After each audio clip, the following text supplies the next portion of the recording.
Good morning, my friends. Daniel Miller here, and I welcome you all to our Destiny world. Destiny 2 Forsaken it is today, as usual. As you know, we are running a Destiny 1, Destiny 2 consecutive stream, so we are experimenting a bit with our new schedule. So far, so good. People received it very, very well. I had lots of emails from particularly those members who are quite keen on Forsaken and the seasons. They were delighted to see that the content was here, and also during our day stream, because light and very many of those are also located in the United States, and we suffer from that global time zone difference. So lots of people not able to participate right from the beginning of our broadcast, because guess what, it's about 2, 3, 4, 5 in the morning in various parts of the US, and therefore they can join us just towards the end. And lots of people really appreciated the fact that Destiny 2 was brought into the equation. As you know, previously we were doing it during our evening streams, and that's been a bit difficult. We couldn't really get into any continuity. And as you know, I do not like streaming more than 5 hours a day. 6 is my maximum, and that seems to be the best for me in terms of my concentration abilities. Anything else which is exceeding it, even after a lengthy break, becomes a bit overbearing, and I lose focus, and I get stroppy, and I get angry, and it's not something that I want to have whilst I'm doing my live broadcast, because we want to be positive, forward thinking, always focused on the very best of video gaming and our community effort all together. So we are doing Destiny 1 and Destiny 2 on consecutive days, one for each day, and so far it has been a very rewarding experience. Destiny 1 streams a lot busier than Destiny 2, and I think the reason for that is simple. We have thousands of people worldwide doing the streams, and because I've not been doing a Dream a Day stream for very long, the Twitch algorithms have not picked it up yet, so we still have to wait a bit for that to take place. But nevertheless, we are expecting a vast expansion of our community in September. In fact, to be precise, on the 1st of October, because the Shadowkeep and all other novelty releases are now being moved to 1st of October. So you could see actually on our message that was given to us today. And so we still have roughly a month and a half before the new chapter unfolds. We are going to have the evolution of new season, I think, at the beginning of September, and we'll have also New Light. I'm not sure whether New Light is going to be delayed, but they are working on cross-platform save, and it's been causing them some difficulties as expected. Destiny will be cross-platform access in due course, so you have to bear with Bungie and all the work they're putting into the effort. I'm sure right in the end we are going to be getting something which is going to be remarkably rewarding for everyone, for all participants, newbies and veterans alike. Remember, not everything can be resolved within a split second. We have to remain patient in the age of speed. I've just been reading some articles on Sky News and BBC indicating how people expect everything to be resolved instantly, and I think it's quite dangerous, because if you think of a child can't grow up within 2 years. You will need to have this evolutionary period. And what I find quite frightening from a professional point of view really is that sometimes children of let's say aged 5 will display abilities that previously would expect from a child of 12 or 13. Well, we need to see how that all together evolves over a longer period of time, because in order to grow a plant, you will need to have water, you'll need air, you need sunshine, and the plant will not grow overnight. And I wonder whether human psychology is suffering somewhat. Maybe it is under duress presently due to all the pressures of everyday life, the expectations, and also access to knowledge and technology. Don't forget, very many people until quite recently, we're talking about maybe 20, 30 years ago, did not have access to certain information. They didn't know what people who lived in the other part of the world look like. And that's changed. We can see exactly every minute of the day what's happening everywhere. We have access to knowledge to the internet on our handheld devices, which is second to none. And children learn how to use the devices, and we've seen many times children as young as 3 or 4 saving their parents from asthma attack or seizure by calling the ambulance, calling the police, and making sure everything was in order. So these are all remarkable developments, but they need to be monitored in order to find out how they're affecting the human psyche overall. We've seen also some increases in terms of impatience, aggression, or people whose propensities towards I guess, less amicable way of resolving certain difficulties, and one wonders whether this is a consequence of the new technology or whether it is a collateral of this sort of fast living which we have at present, stresses of everyday life, particularly if you're living in very urbanized areas worldwide, and all the other pressures which are mounting. I mean, I actually, to be honest with you, attribute a very great significance to the lack of sleep.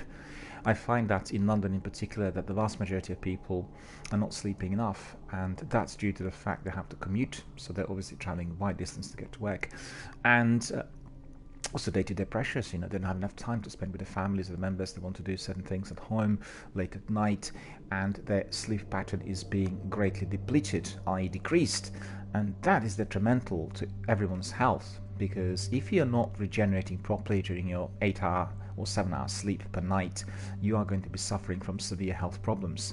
They may manifest themselves straight away, or they will be hidden and they'll pop up at certain points where you will suffer tremendous health difficulty. Equally, it's affecting our ability to function properly. You need to be able to regenerate in order to have your clarity of mind, to interact with people, and to be able to engage.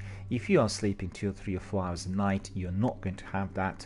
I mean, if anybody who's served in the armed forces or special operations, they'll tell you there are periods of a couple of weeks where people sleep very little, but the difference there is they are under a constant activity. They keep moving all the time, and the bioorganics are limited to maybe a period of 7 to 10 days where this is going to be necessary, and after that they will obviously rest a lot and regenerate. The difference here is, you see, it's not instrumental. It is happening every single day, which means people are likely to be sleeping very little every single week for 5 days on the trot or 7 days on the trot. And that is where the difficulties occur, because our body and our organism is a bit like a sponge. It will bring in everything that is coming towards it from our surroundings, and it will be flexible, it will be adapting. So if you are providing, I guess, similar to exercise, strenuous exercise, at a certain time of the day. But if you're tormenting the body with consistent lack of sleep, which is not instrumental in terms of a few days or a week, but rather every single week over a longer period of time, then that is detrimental literally to everyone. And I'm sure you can all notice the difference if you are somewhat tired and you're not feeling up to scratch. And if that is being persistent from day to day, from week to week, then evidently everyone is going to suffer. I'm raising this issue because there was some discussion in the press during the last few days about what's affecting human behavior. That's why people are perhaps more angry and I guess on short fuse more than what we experienced in the past. But there are lots of different factors. It's not just like one thing, and like in many situations where we're not clear about certain causal factors, we tend to resort to we have a drive to find out just what's the reason, to find one question and one answer. But in human psychology, that's just not the way it works. And there are many, many factors that combine the environment together with biogenetics, the way we function organically on the inside, the way we function organically, psychologically on the inside, in addition to both of those entities interacting with everything which is around us together, combined with our past, with our unconscious. It is rather complex.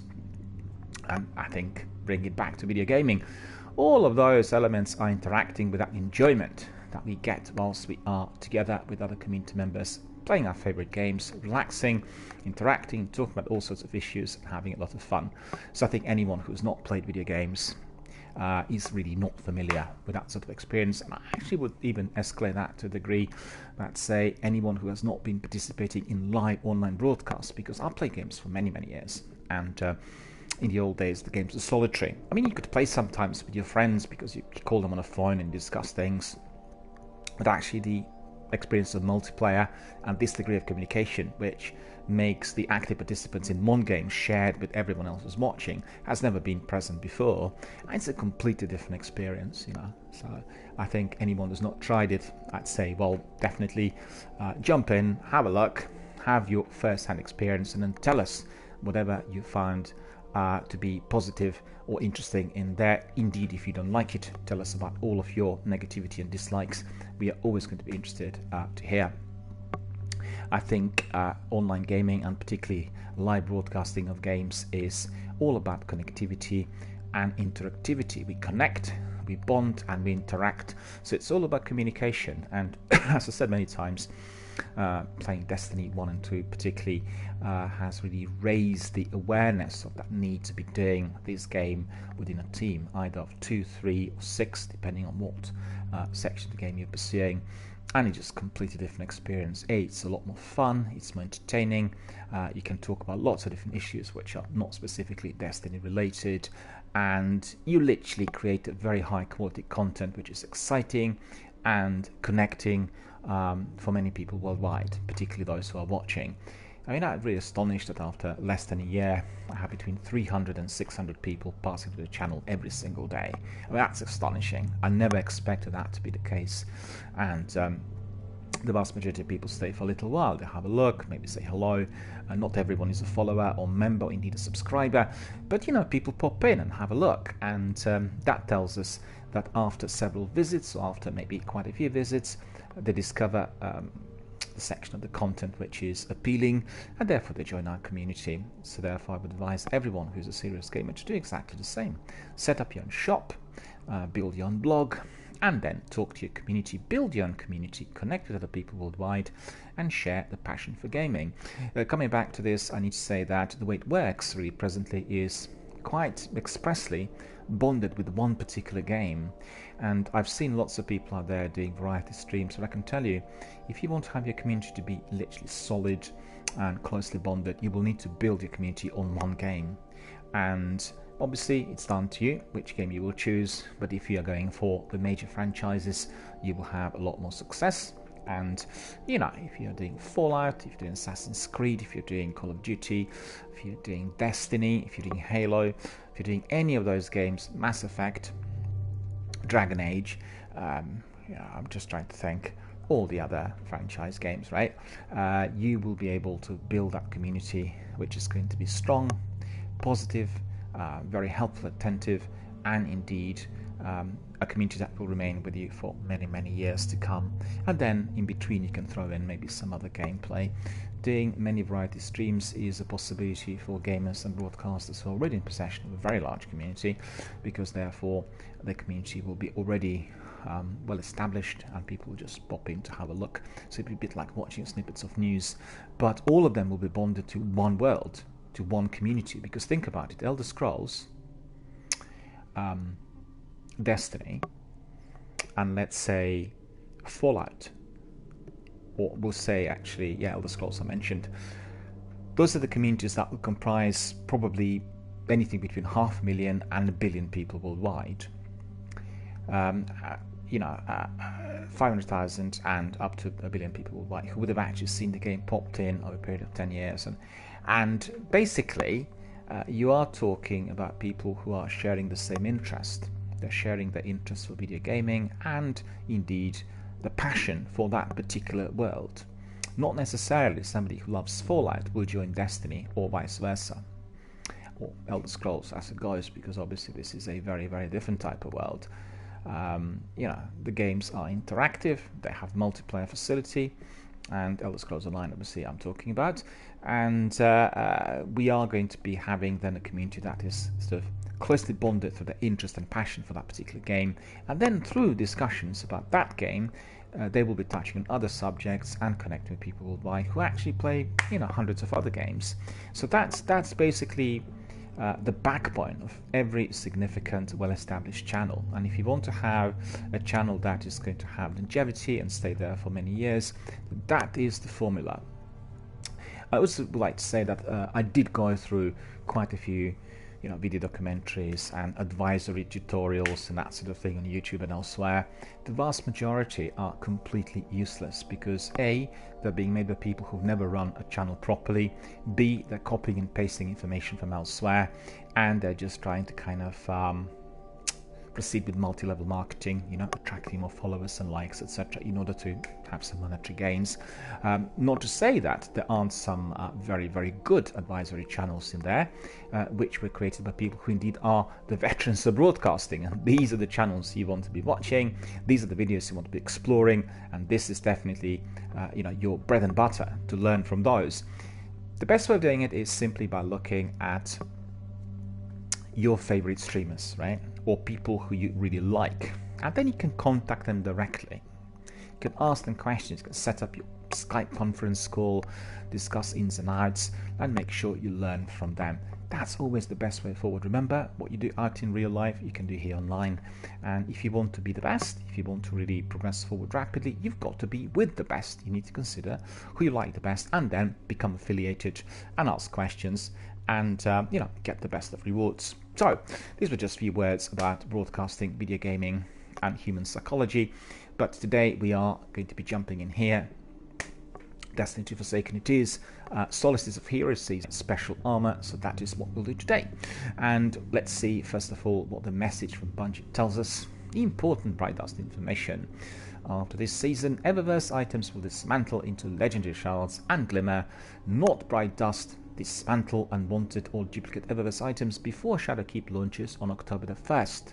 The reason for that is if you don't dismantle them, they will disappear, so you will lose them. So remember this, and we are going to have in-game currency from October the 1st. Therefore, the entire procedure through which you are acquiring things from Eververse will change from its core. No longer will you be able to buy things by dollars, but you will have to work on your game, get that in-game currency, and then you will use it in order to purchase. So that's all very good, but you know what? I'm really excited about the rest of my tasks and I really want to carry on. So we are going to be doing Warlock Human Male, played by DRBMiller. Let's crack on. I also mentioned that from October my stream is going to be somewhat differently structured. We'll have a timetable for every single day, and within every single broadcast we'll have several sections. Some will be dedicated to the news, others will be focused on the community, and then obviously we'll have a lot of gaming. So we'll have a more clear structure, which will be publicized on my blog and Twitter for people to know exactly what time they should really pop in. There are some people who really enjoy community discussions, and there are some people who actually just want to see gaming, and I want to make sure that they pop in at the right time. Moments of Triumph 2019. This year's Moments of Triumph will soon draw to a triumphant but inevitable end. Have you completed the Triumph Seal? Act now to unlock a Moments of Triumph emblem, Moments of Triumph Sparrow, Moments of Triumph ship, t-shirt, seal and title. There's not much time left to visit Bungie. Right, so I actually don't even know whether I've got any of that. But you know what? Because there's so many activities in here, I'm really not bothered. So first of all, we'll look at the inventory. These are the bits of armor that need to be enhanced. Solstice Hood is already completed, and then we have play strikes. Okay, we need to carry on some strikes. That's the first thing we'll do, because we were doing them the other day. They were heavily glitched, and I played like 8 of them, and 4 of them were glitched, so I didn't get anything. And we have here Gambit Crucible Orbs, Solstice packages. Okay, and then we have Solstice Boots, that's been completed. Nessus Public Events, Solstice Bounties.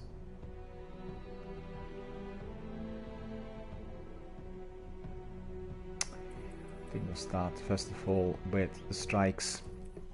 There will need to be Vanguard strikes of that playlist, and before we do that we need to look at some let me see. Yeah, these are the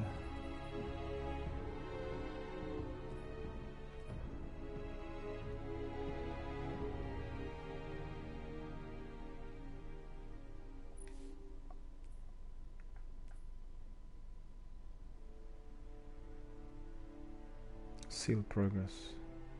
Okay. Oh.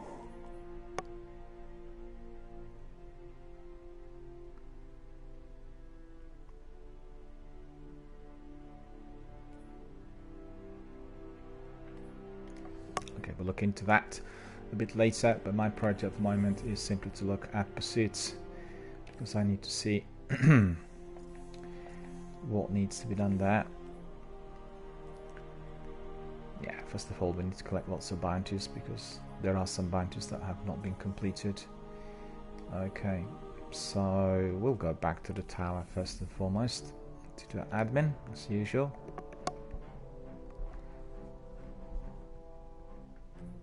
So you could see we do have some people that you need to speak to.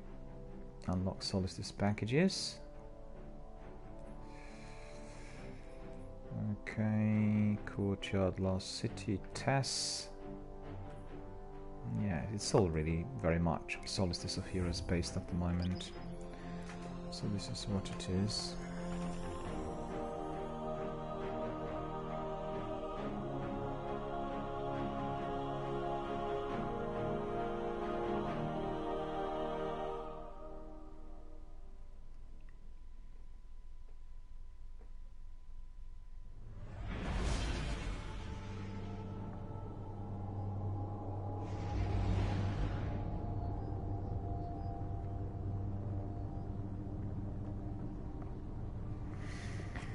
There we are, proceeding to our destination.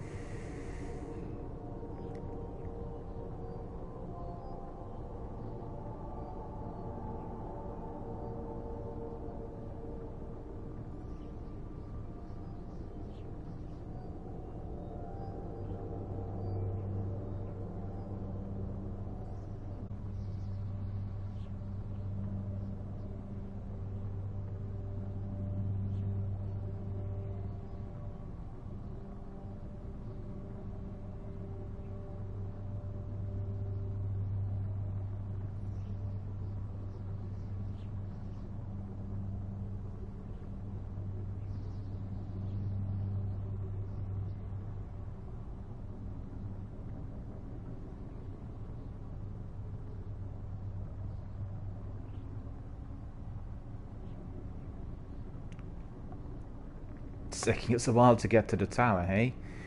Thanks to Bungie. Lots of lags and delays. Still waiting to hear from Microsoft about doing our streams from their streaming room. Didn't get back to me, need to chase them. I thought it was going to be this week, but for whatever reason, it's not materialized yet.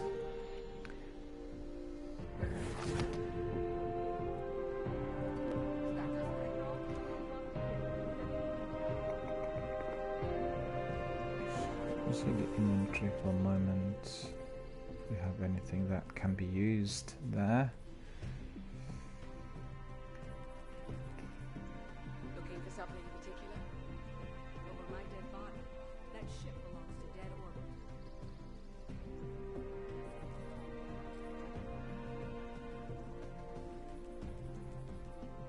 Oh no.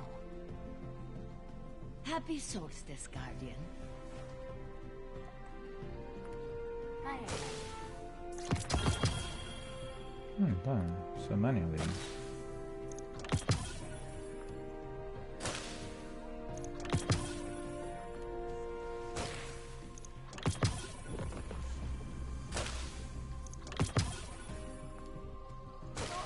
Everything.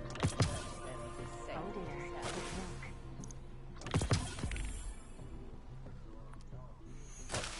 Any questions, dear?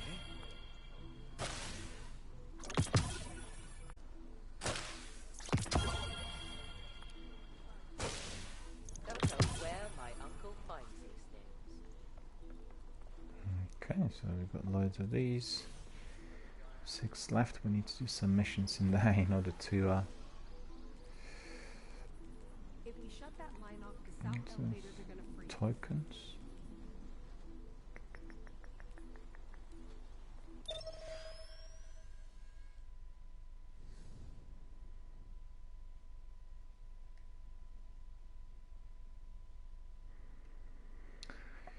I think all the work that Bungie are doing at the moment is causing the crashes. These crashes are persisting. I've had many problems, and as you could see, it did take us forever to get there.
I really hope that Bungie will customize, you know, these skins, so I'll be able to put my own coat of arms up there, together with those of other Guardians.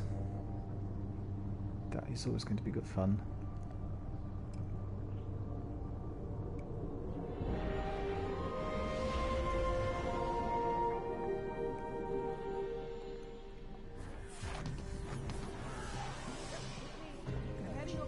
Or are you just here to chat? First of all, I need to see the inventory because I picked up quite a lot of stuff from those packages. 3 hours down to city for dead orbit. 3 hours up again. Not enough time. Some pulse rifle, which is not particularly strong. Hi again. Tiger Spite. 10 pesos I picked up, that's good. 7 of 5. Don't get too distracted by the new setup, Guardian. Stick some of that in the vault. I'm still The main ingredient is 7 of 2. No word from Fenchurch today. He must have found something interesting. Simple Calamity. Okay.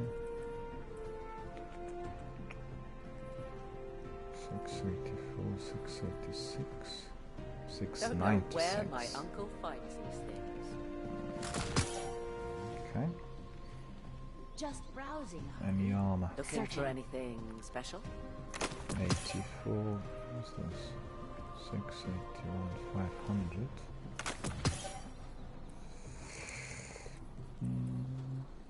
700, 682.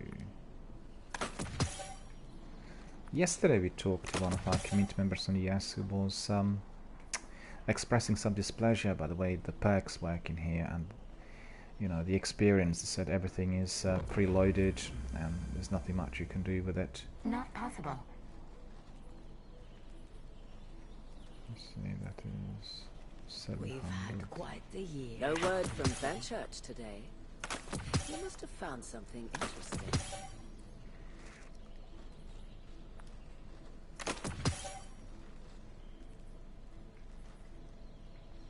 Okay, so that's all done and dusted. We'll go back yeah. to our friend Postmaster. Welcome back. We'll have a look at just one item. Done, Let's done, put done. everything. Kinetic weapon. All done, all done. Don't even want to consider anything which is blue Oh, let me check right away. because I've gone out to 700. Not everything Fenchurch sends is safe to sell. Go to Tess, talk to her. What can I do for you, Guardian?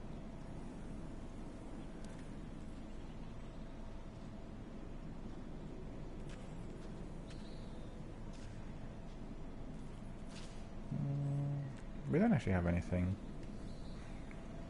to pick up, I don't think. Is there an engram? Welcome to Eververse.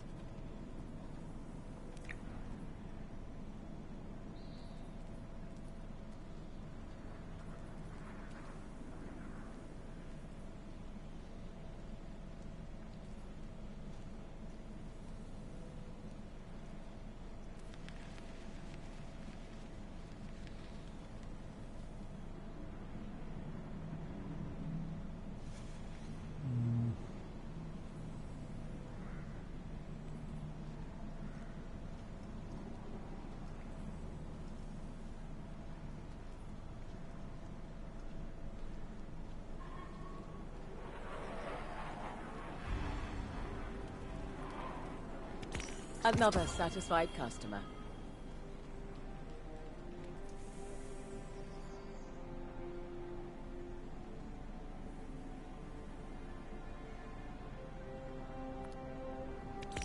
Yeah, that'll work.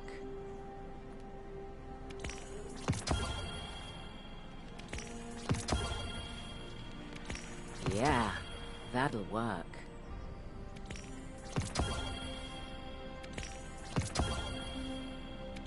Eververse thanks you.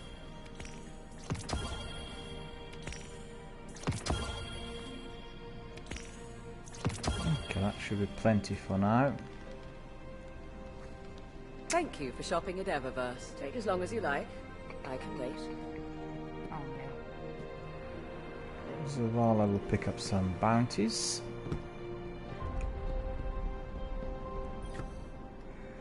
Good. You're back. Good morning, sir. I've come to collect some bounties. No faction reward this time.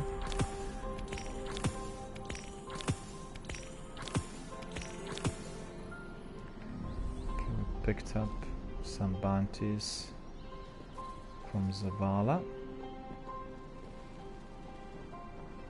Stop. I've seen enough. Actually, can put some stuff in the vault. So in here, hand cannon, sniper rifle will keep. I don't need two of these. Service revolver, hand cannon, tiger spite.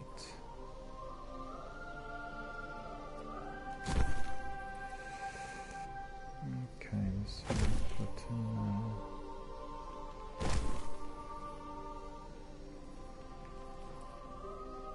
Yeah, that's okay, that looks fine. Special stock for you, Warlock. Yeah, that seems nice and orderly.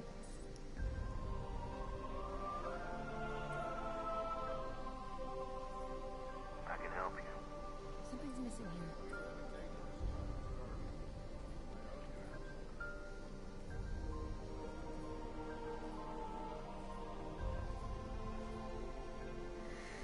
Okay, so that's done. And then a few more bounties from our friend here. And we'll What do pick you up some think? bounties from Ava, of course. Oh, we got plenty of reputation, look at this.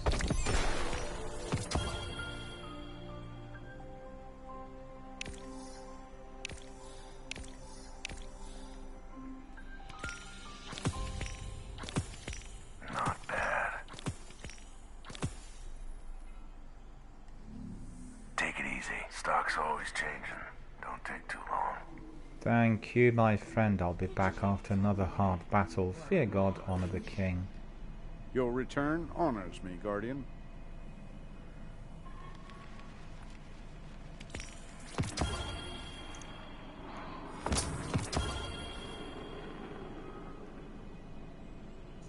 Cartesian coordinates. Okay. See those new weapons there, Cartesian. Alright, let's do what Zavala wants. 340. Yes, yes, Guardian, by all means. Let's get started. Any questions?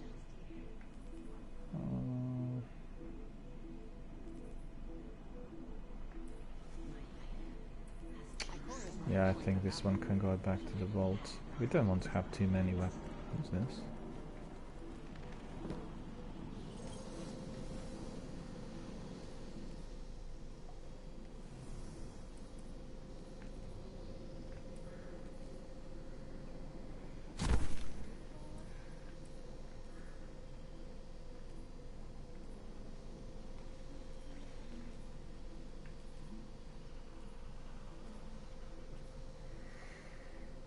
Okay.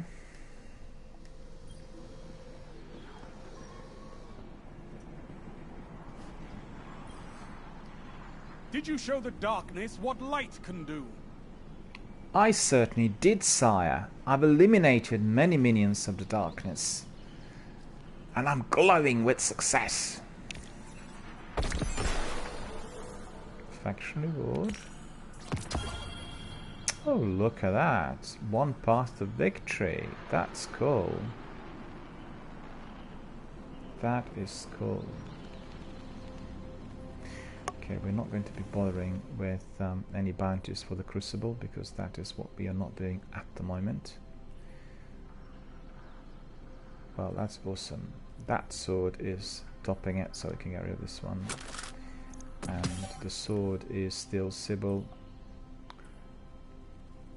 Looking absolutely awesome.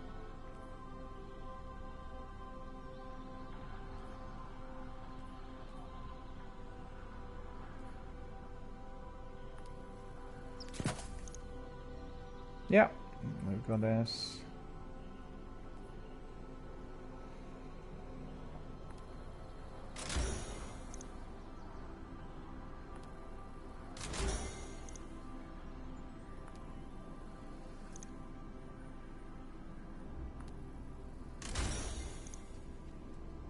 Okay.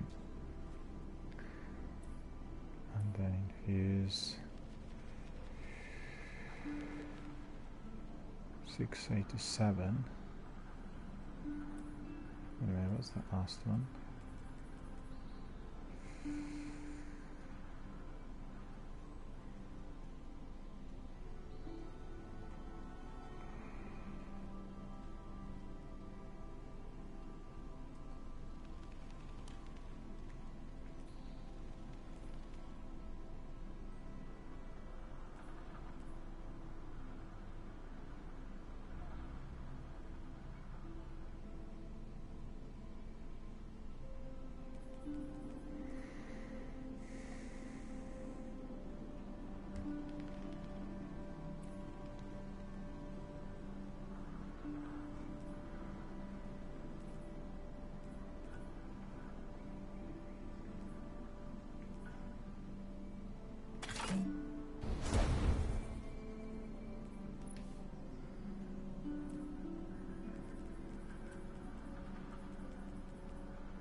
We are 696.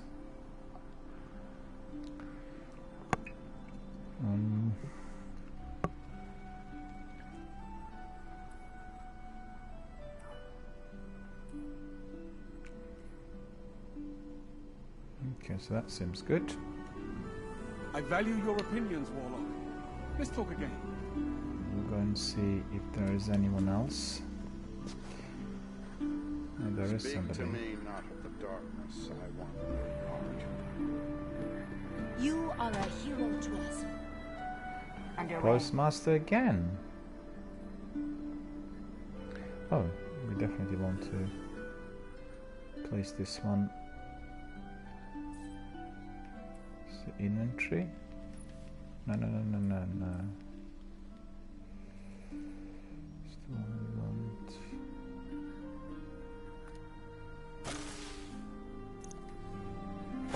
Acknowledged. And we are going to be equipping this one immediately. I really like it.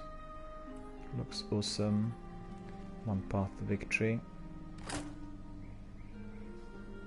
So you could see, very nice compared to this one. And eye for an eye, I really like these ones. I like pretty emblems. Emblems! Whichever you prefer. Good luck. Good luck. Good luck. Good luck. Get bigger. What do you think of my new space? I'm still decorating.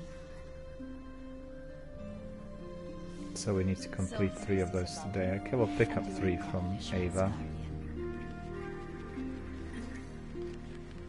Let's see what we can do.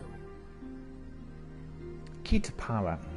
Ava beams with pride. Well done, my dear. That kind of work ethic will carry you through your whole life, let alone this summer. New helmet. It's you.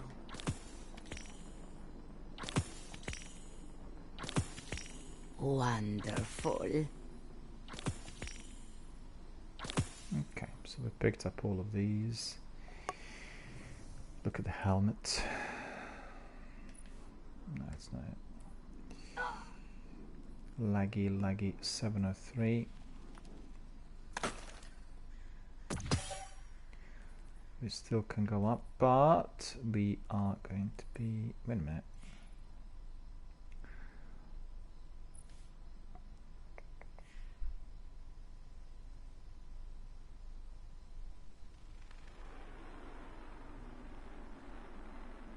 Okay, so this has been completed.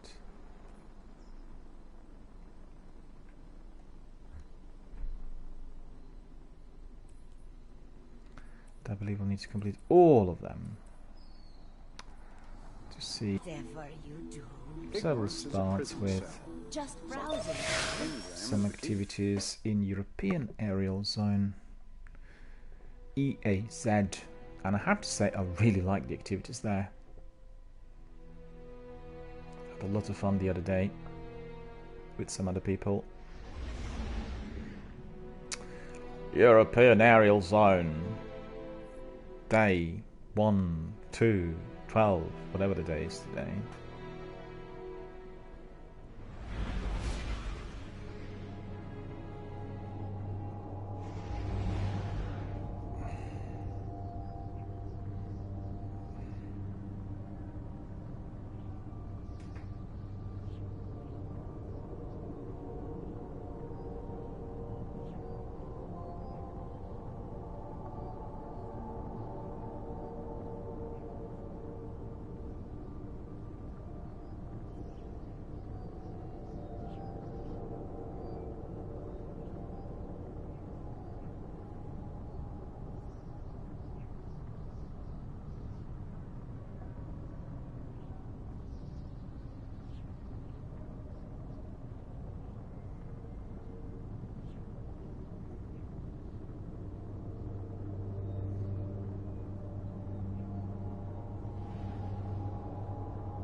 There we are.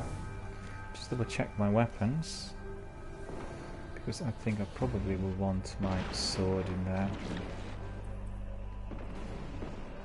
Right, sword there, and then we have fusion rifle.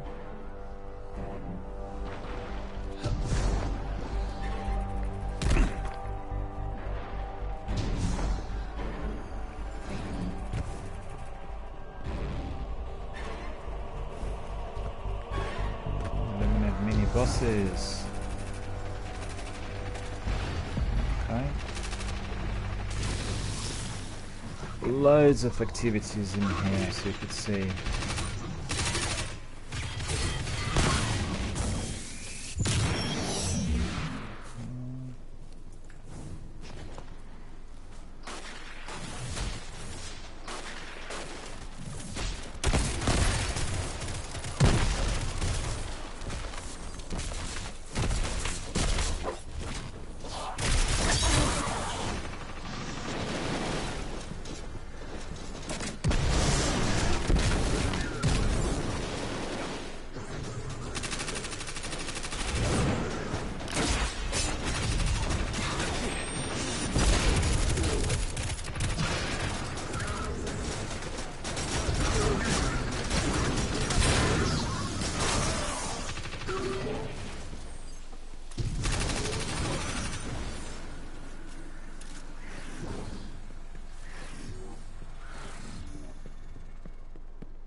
Roof. Oops. No.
So where's the last mini-boss? He must be up there. Oh, we completed. Okay.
These have been completed. Oh, so is this package. That's good. Collecting all sorts of goods there. Oh, a treasure hunt. Okay.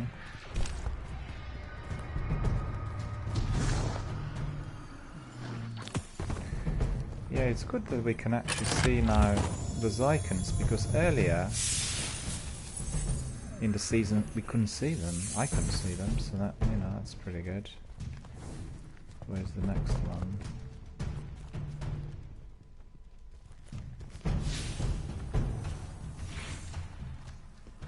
There's another one.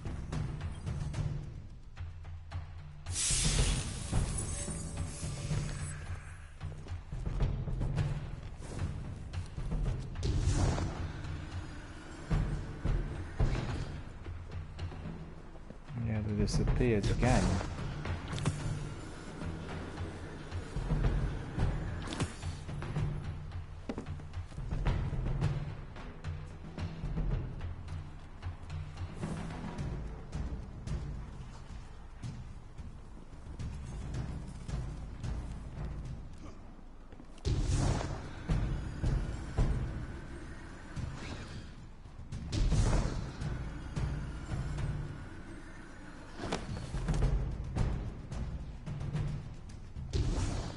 There's another one, okay.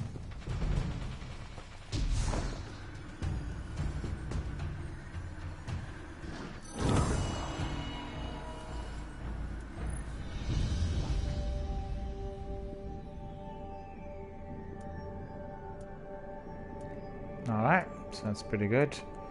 I did pick up an inventory I need to look at. Come on. Come on, inventory.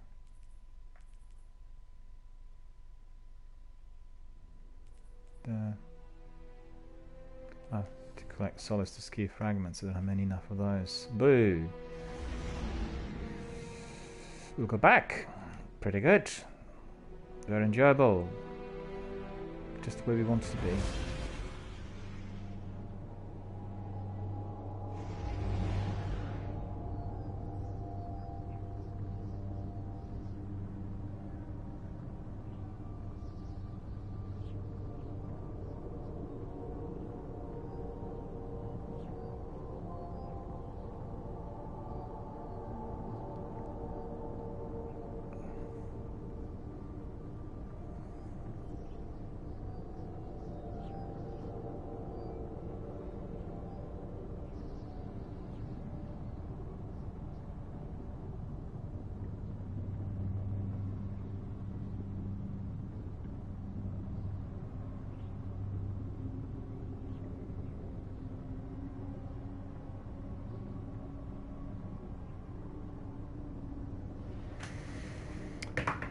Time to have a biscuit, actually. I didn't have any biscuits today.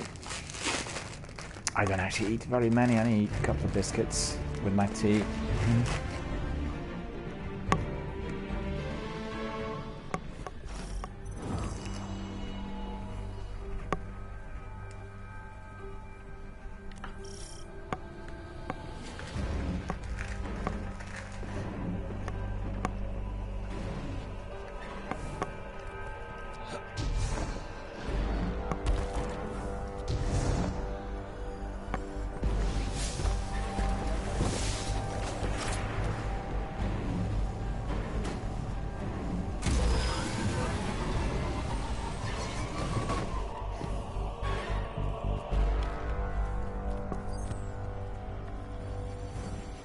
Eliminated as bosses, so I can't believe it. How can this be? I wasn't even here.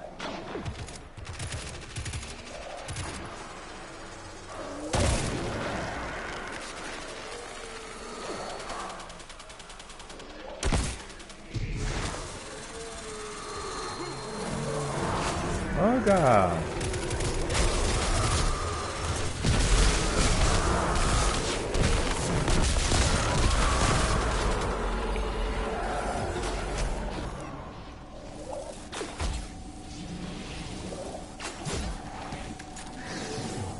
Sniper!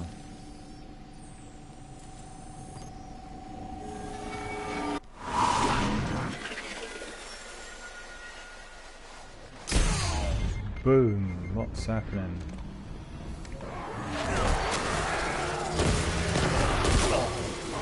Yeah, I got killed now.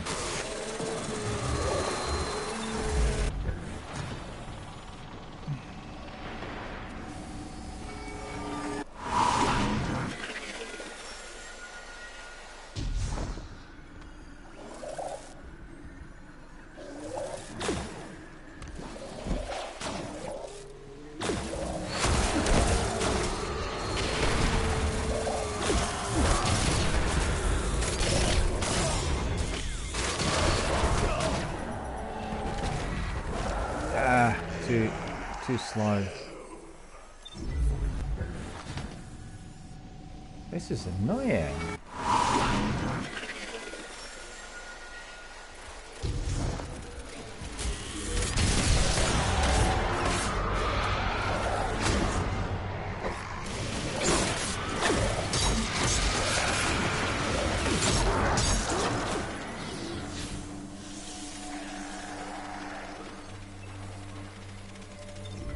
What's good about this is it's very diverse. Every time you go in there, there are different enemies. And it's really like it.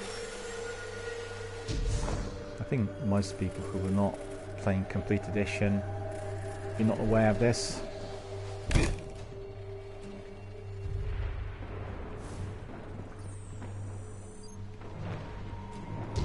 So where's that boss now?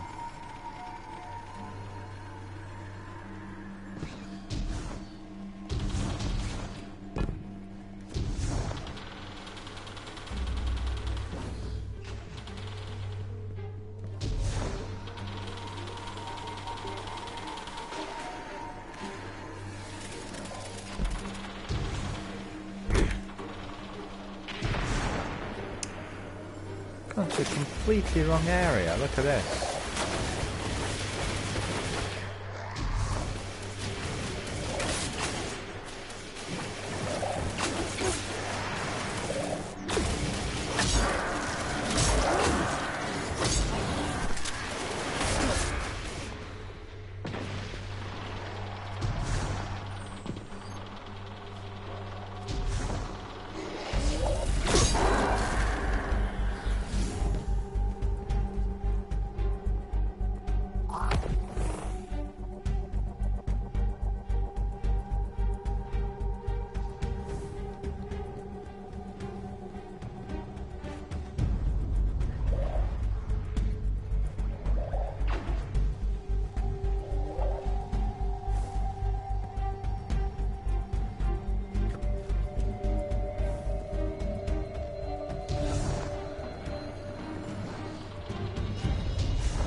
sorting out other bosses.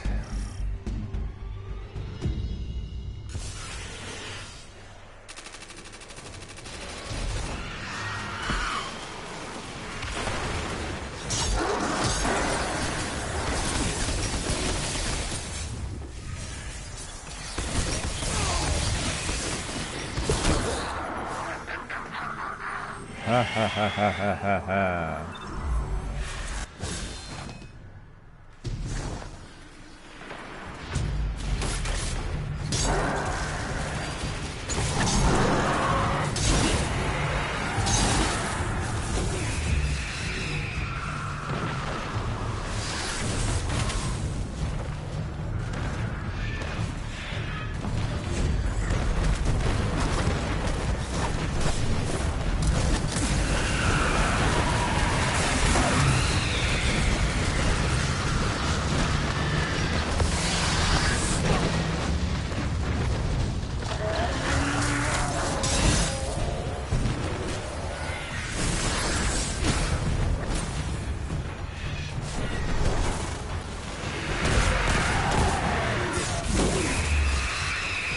What on earth is going on in here?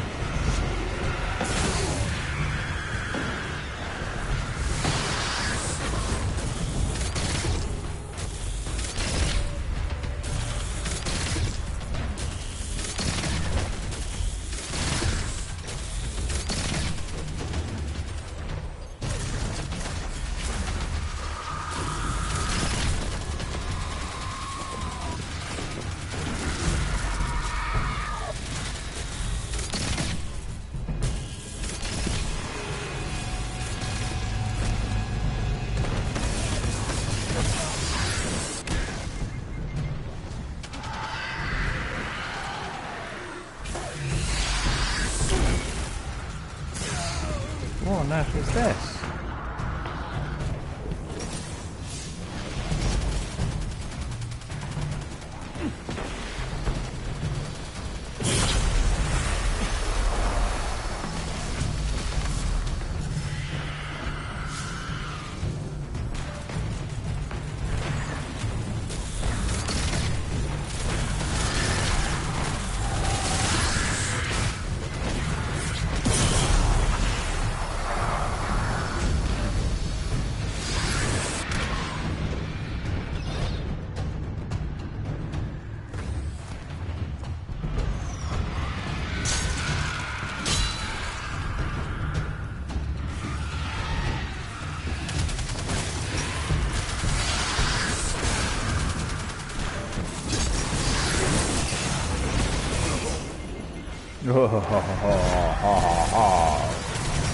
Completely defeated.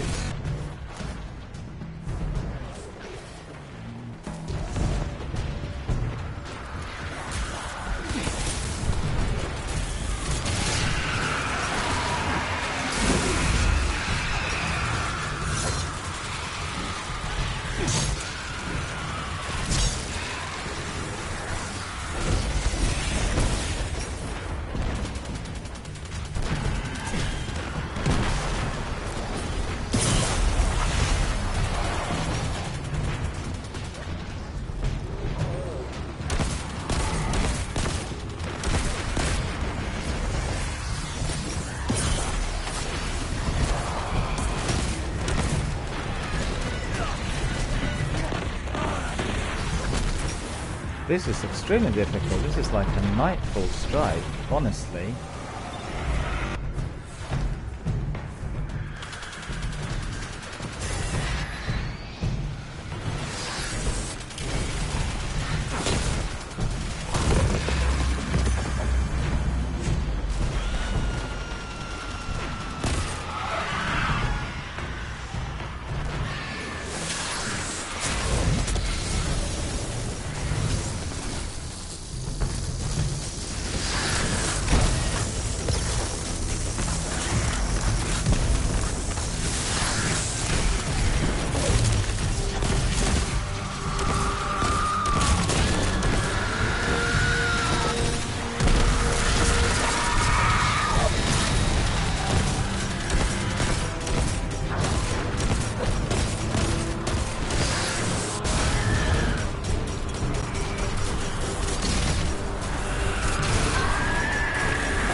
we did manage to neutralize him. This was really difficult. Used my super 3 times in him.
Don't see any other ones.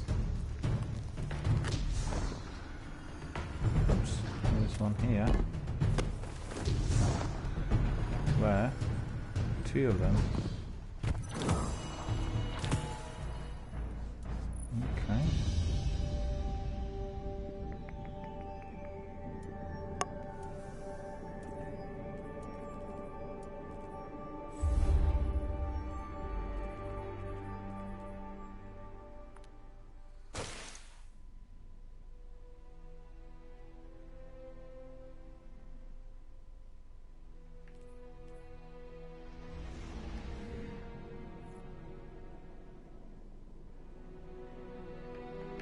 So what did I get?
Oh no, I just remembered now. I didn't really use my fighting medallion.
What is this? Where am I?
sleepy, sleepy.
Go away.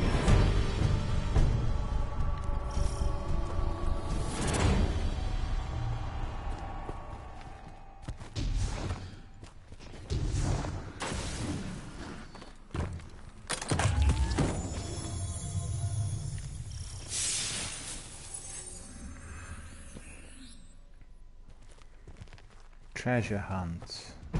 Okay.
Where is it?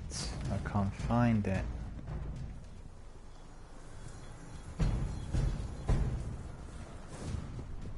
Let's go now.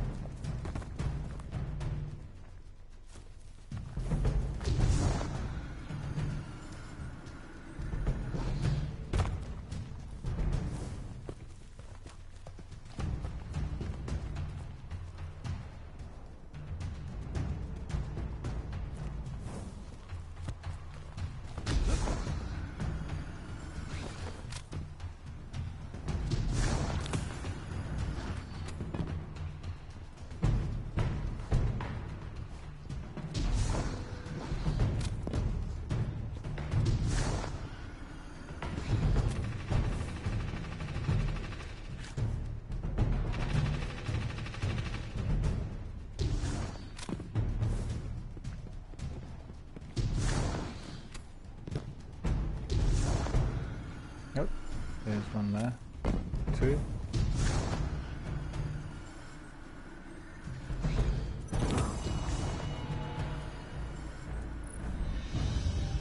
Okay.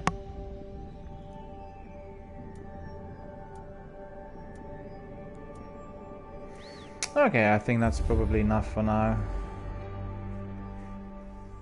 We'll crack on with some other tasks, one of which is improving our kit. Need to inspect my armor. So let us see. Come on, get out of there.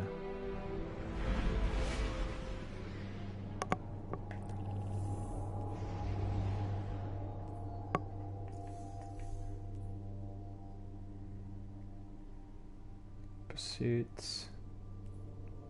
Lag.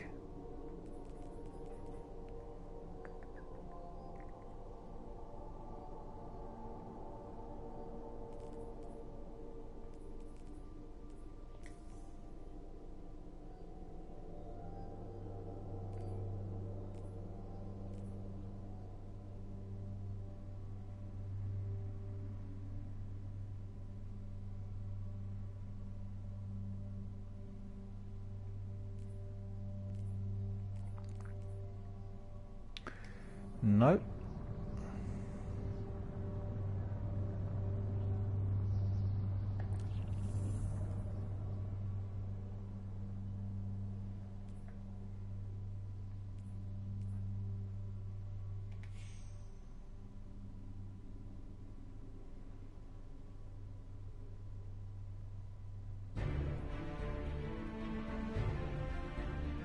Season of the Undying. Coming soon.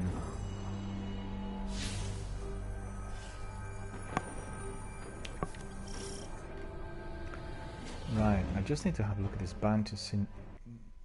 Not quite sure what I need to do in there. I thought these activities would complete at least 1 or 2 bounties, but that didn't turn out to be the case. Come on, pursuits.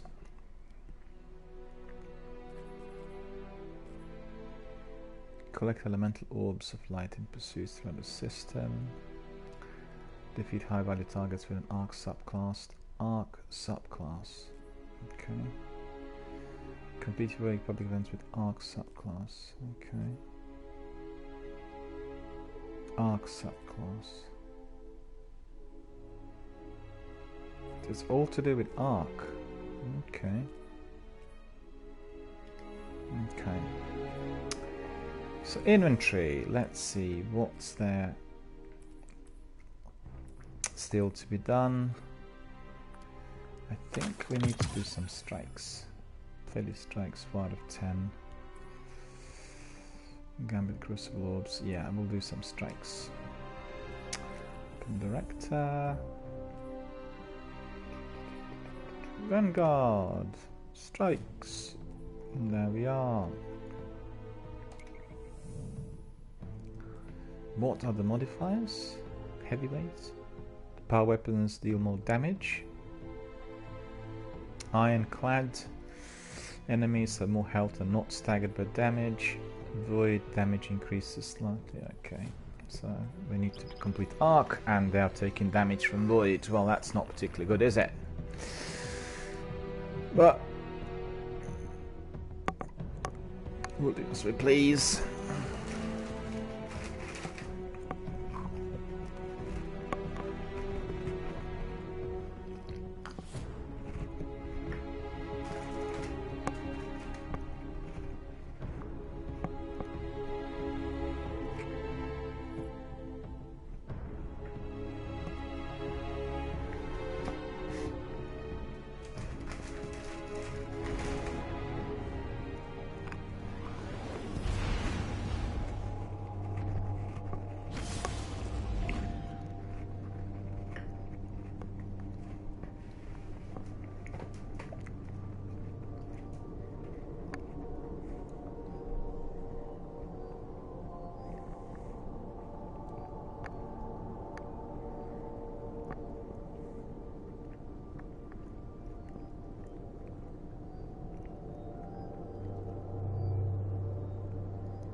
The only trouble I have with the strikes is that frequently the strikes are glitched.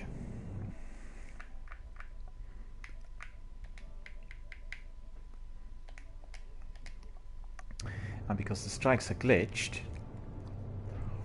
we don't see any enemies, and then the entire strike fails and we get error messages. We had 6 of those the other day.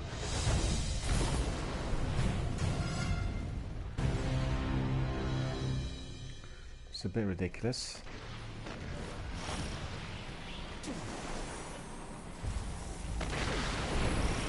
Fanatic is back. Right.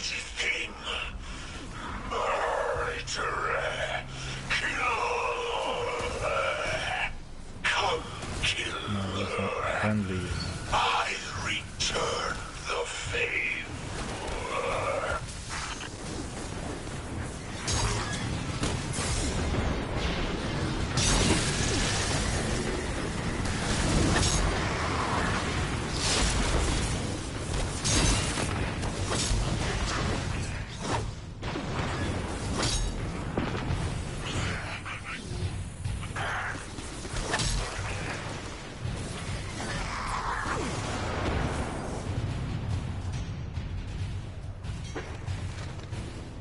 More enemies. Okay. No, I want to use my grenade in there.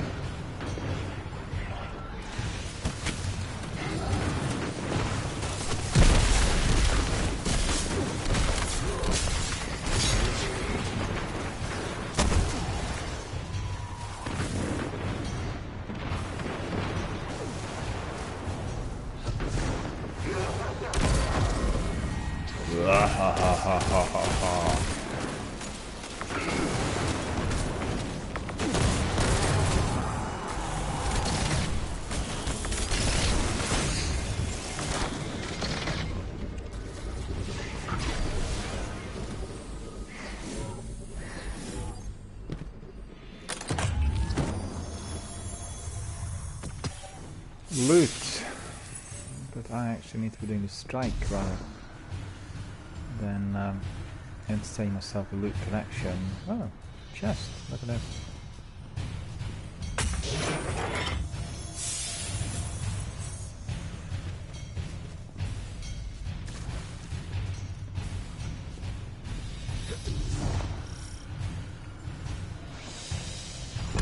Cleared away.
Fanatic sounds well menacing.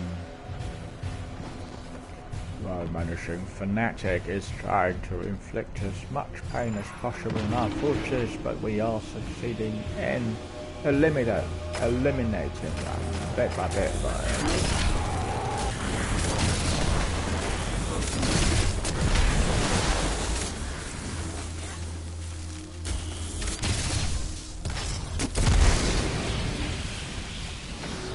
Hang on, we are succeeding in eliminating them, right?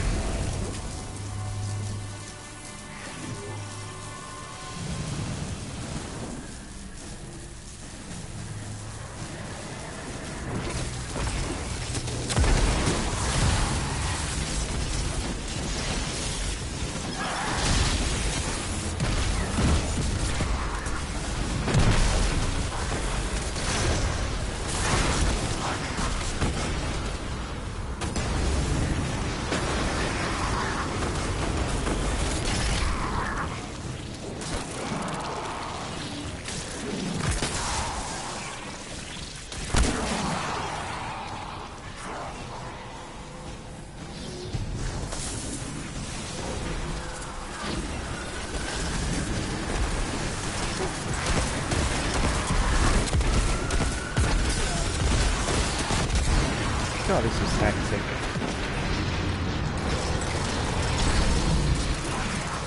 Much improved strikes.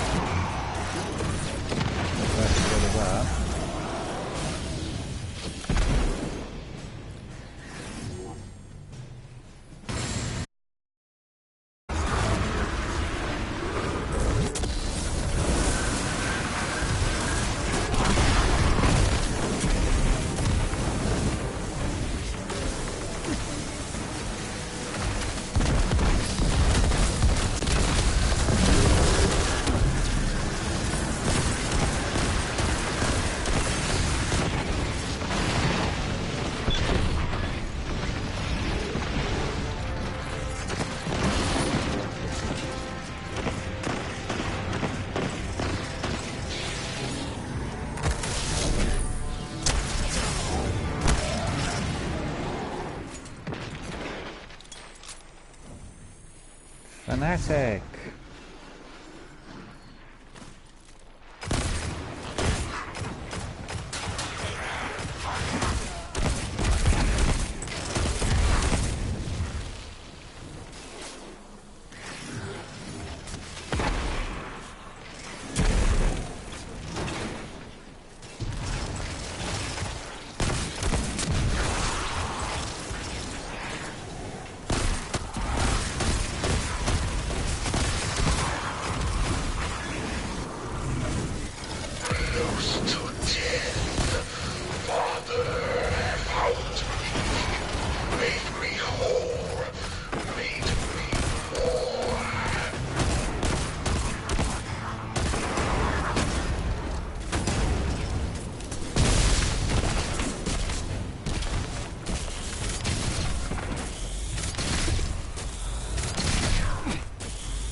Where has he gone?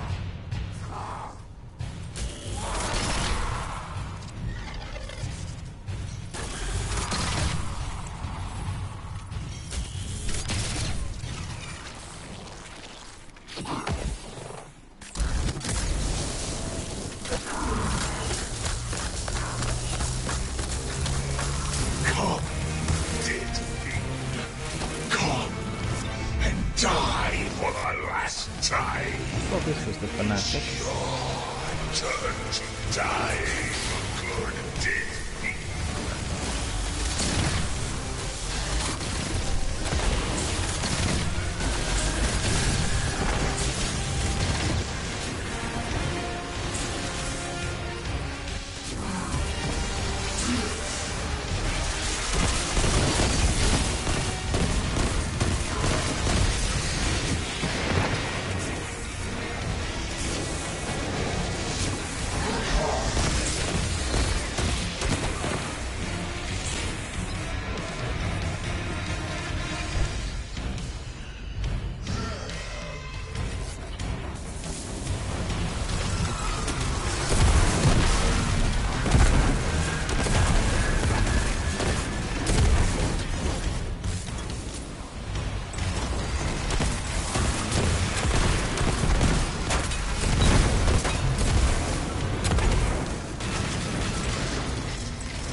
Sure, this Fanatic's right dodgy and really difficult to kill.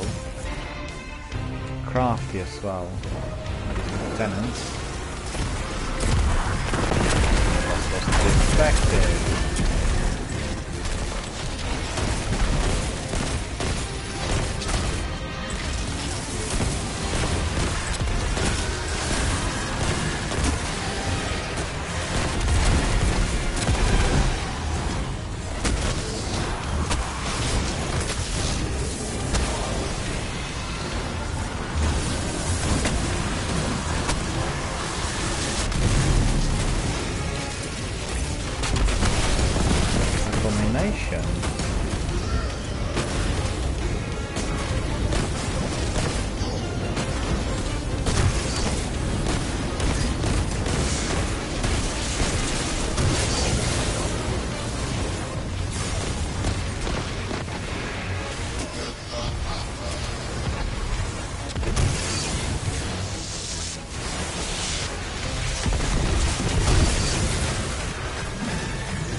Just to kill.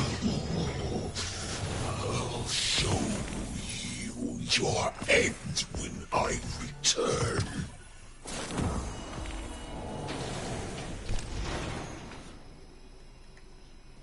Look at this. Trotters. That's pretty good.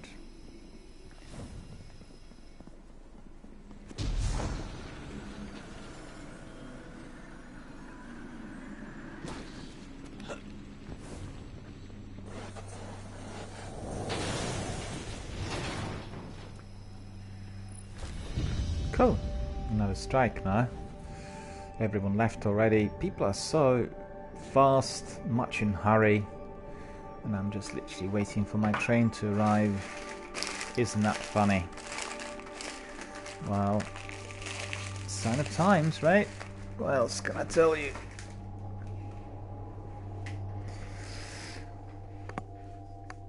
Right, so let's see. Did this indeed complete and register? It did. Poison Guardians defeated. Yeah, that would be in the Crucible.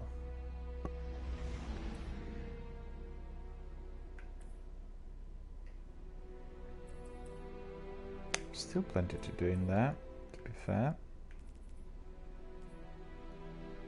Vigil of Heroes, that's not bad. Prodigal.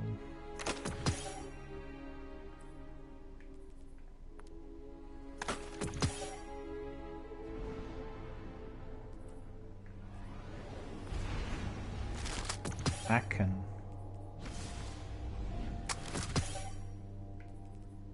It's funny, I used to use snipers all the time, but in Destiny 2, for some reason, there aren't that many snipers compared to Destiny 1. I've been using my fusion rifles because the bounties have asked me to do so. What else? Pursuits. Are they getting anywhere with these?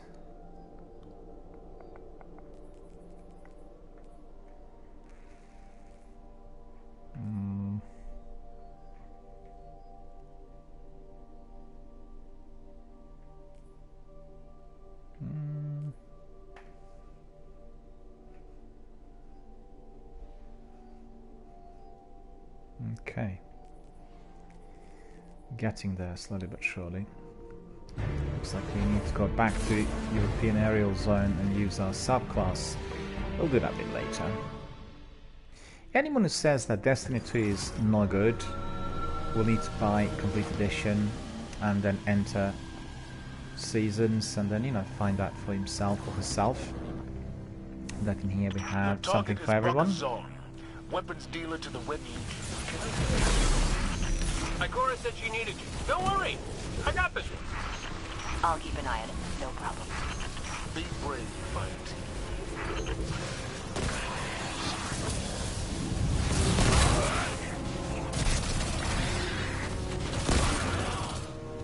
What are those Cabal doing out there? We need to get past this security door.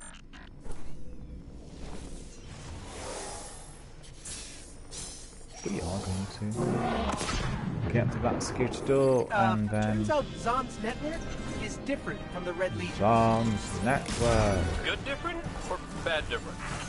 Did I just see a flare shoot into the sky?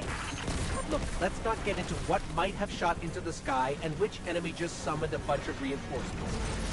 Sounds like you. Oh, thank you.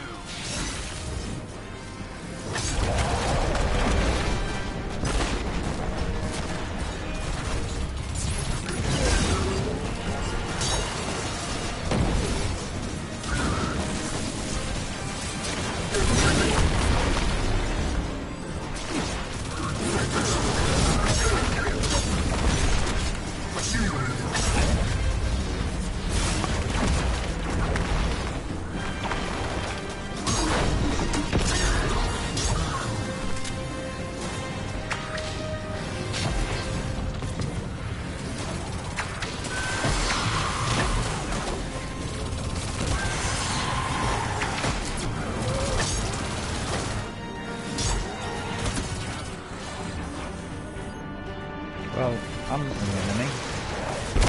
Face the fact.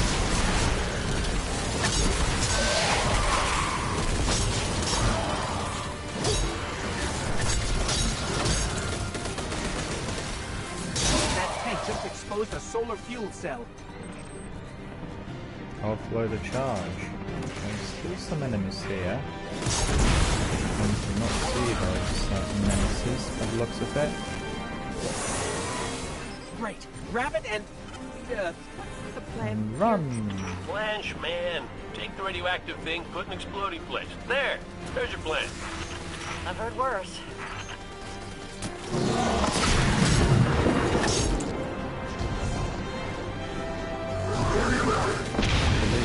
That. We did it!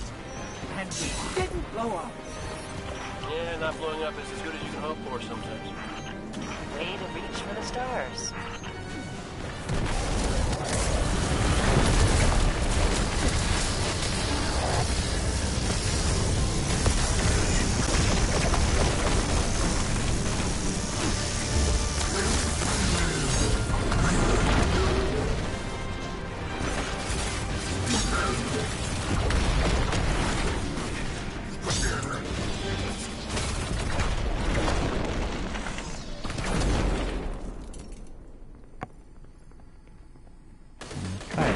Racy, racy.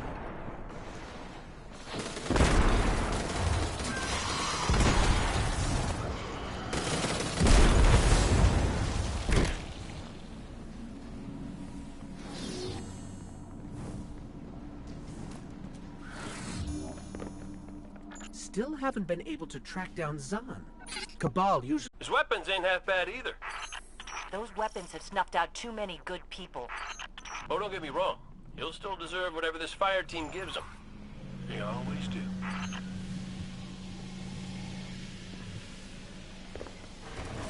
The ship is still here.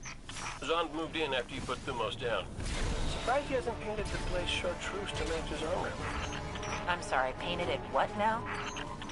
Ah, nothing.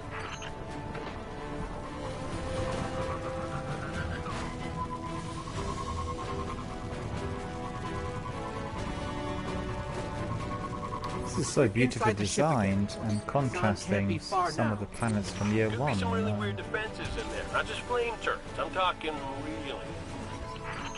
Well, it wouldn't be a Red Legion base without another indoor tank. Don't mess with them. They need to stay focused.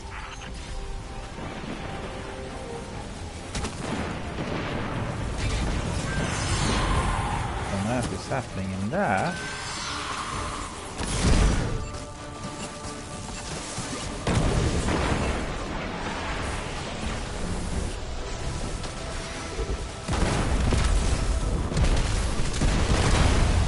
Another tank. There was another tank on the elevator.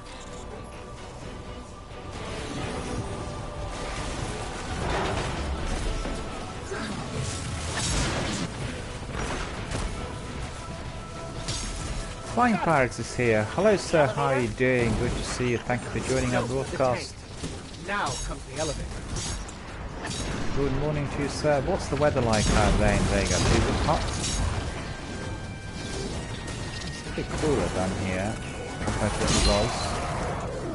And it's about 24, 25 every day. I think today is a bit cooler than that. Let's see.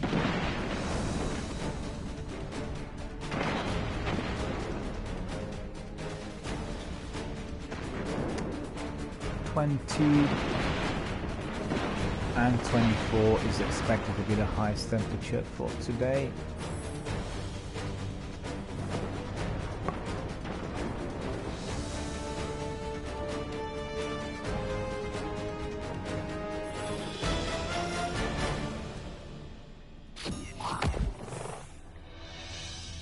Right, so where are my teammates selected by the looks of it? What you get in random matchmaking is that you get sometimes teams of 2 doing co-op, and then they're being joined by somebody like myself, and as you could see in this instance, these guys are disregarding my participation and are not very keen on that sort of thing, I have to admit. We found Zahn. Don't let him escape. Zahn.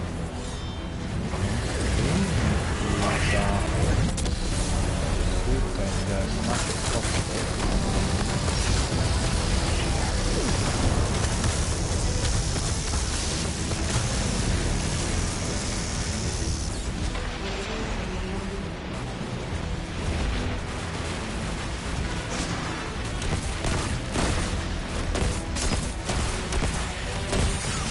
Oh, there. Flying.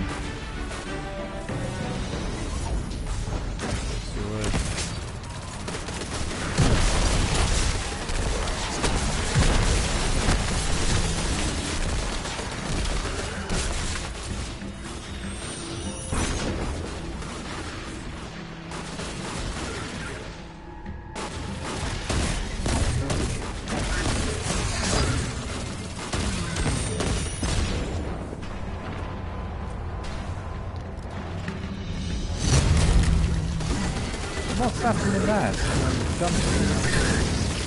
Flying Pirates tells me that it is still very hot out there. Thank you! Still very hot in Vegas. And you know what? It's very hot here in Destiny 2. Plenty of fierce action. I was doing these events in European Aerial Zone, Got him cornered in an and airfield. gone back to strikes because I'm still, well, building my armor, as you can see. Here the arms there, I raise now. We did it! Zahn won't be making any more scary new weapons for the Red Legion. Didn't even see Oh, they'll anything. have to use The guys were regular old racing it. weapons. Those we can handle. Nice job. Flying Pirate says, I finally finished my Titan's armor to legendary, and now to get it to masterwork, also have to work on my other character's armor. So how does it work? I'm still on my green, so once I complete all 5 of them, then I'll get legendary. So what do I need to do? Because at the moment I completed some of them. I completed my helmet, and then I completed my boots. So I have 1, 2, 3, 4, yeah, it's 5. So once I complete all 5 of them, do I need to present them to anyone, or how does it work? Once I completed all of them, will they be turned legendary? What will happen? Oh, I've got some other stuff in there.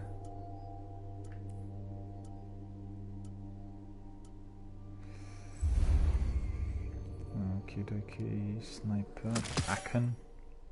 Been to Aachen many times. Aachen is a border town in Germany, for anyone who is not familiar.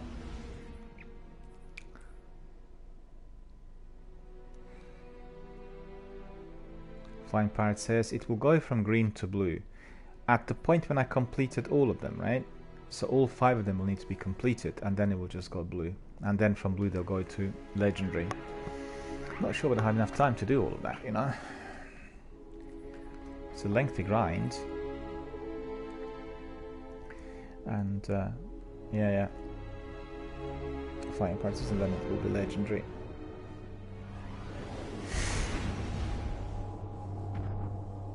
I think lots of people are enjoying Solstice. I've had a few community members popping in, and I've seen also on various forums people are really happy.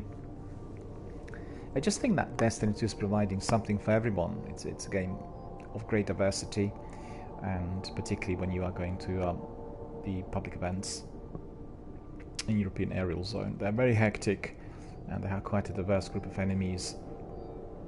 And today we had yet again that event when you get several witches. And it's almost like a Nightfall Strike. It was extremely difficult to defeat even one of them. Fortunately, there was quite a large number of gamers out there, so we were able to do it. But it's quite tricky. And I think I quite like the idea they increase the difficulty level in some of the sections. It really makes a big difference. I actually talked to one of the managers who works for Microsoft the other day, and he said he had not played Destiny 2 recently, but he kind of didn't really like the enemies in the year 1. He found them to be too easy. I'm afraid your enemy was me this time. Hurry! And there weren't that many of them altogether, and I agreed, because on my year 1 edition it was exactly the same, but it's a different story today.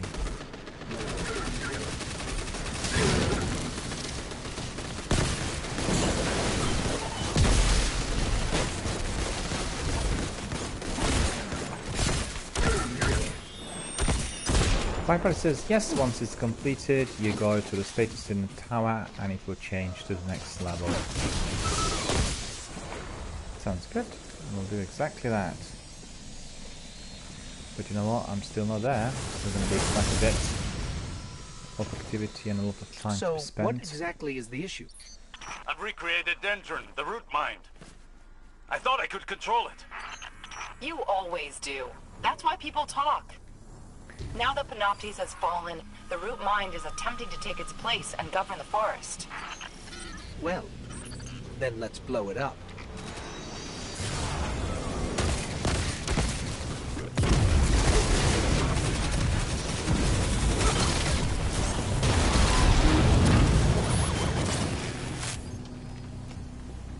The tricky thing is, all these themes I'm working with near are stealing my arc kills, so it's taking me forever to get them.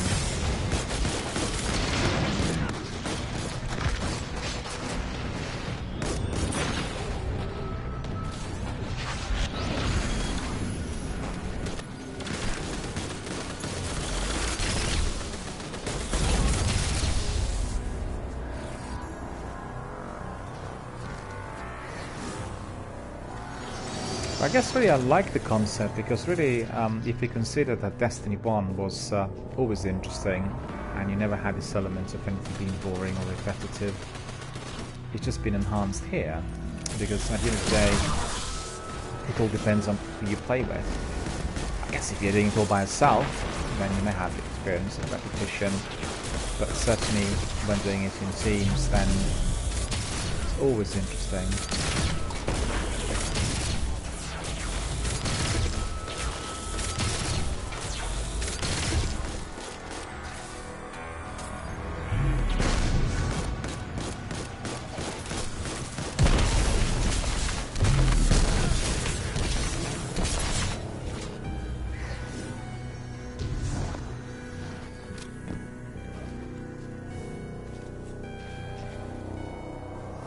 Go to the past.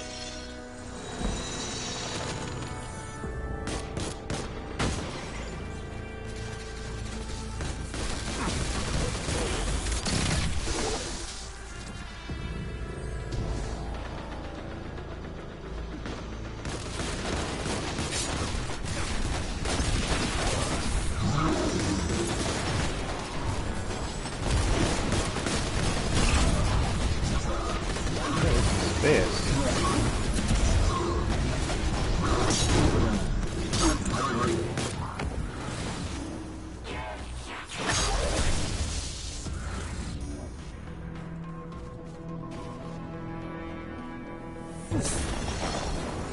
carry on.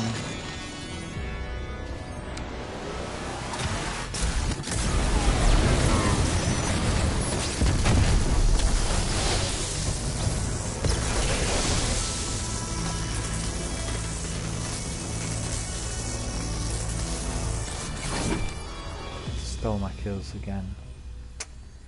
Well, what can I tell you? Trouble. I think it's going to take me for a while to complete it. Well, it's no wonder that everyone wants to get the kills, because everyone's doing pretty much the same, you know, they're doing the season. Yeah, you see, for instance, this is really poor quality compared to the rest.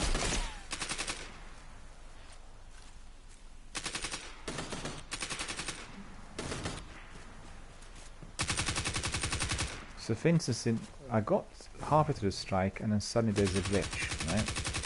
And I can't see any enemies. So guess what's going to happen? I'm going to have a big error message and then everything's going to crash. And what's annoying is that it keeps happening halfway through the strike, because once it's the beginning, then we'll just bail and start from the beginning. But so you can see the glitch is here and I can't see any enemies. I in fact thought that my teammate was firing at me in order to tell me something. There we are, glitch.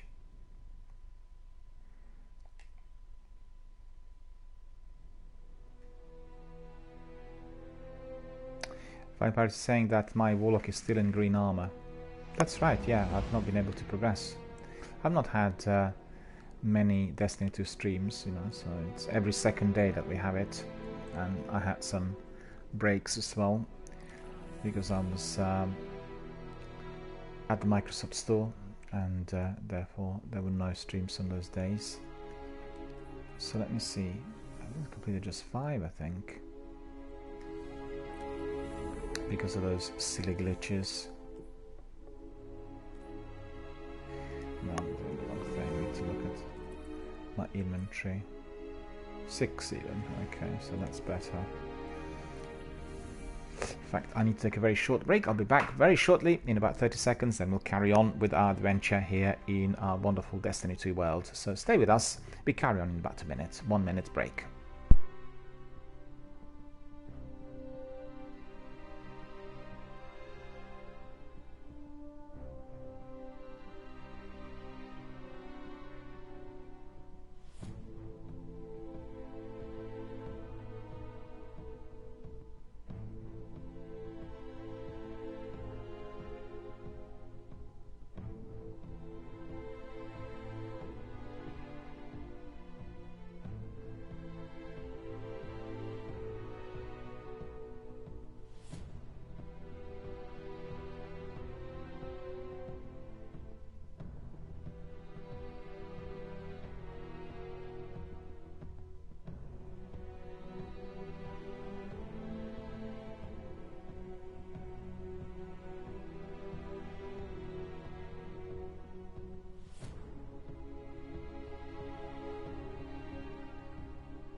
There we are, my friends. I'm back.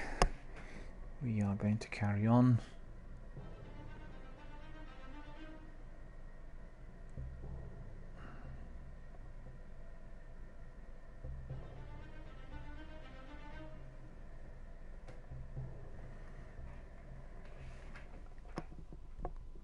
And there we are.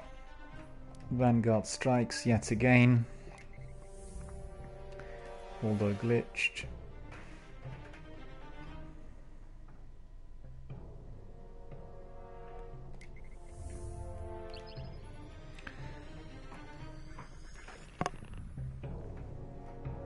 Bet we're gonna be replaying some of the strikes. I have no idea what's causing these glitches, but I did hear from other people that they are also experiencing the same, so I don't really think my reinstallation would really do anything. astonishing considering how big the game is, and you know, they really should have resolved this many months ago.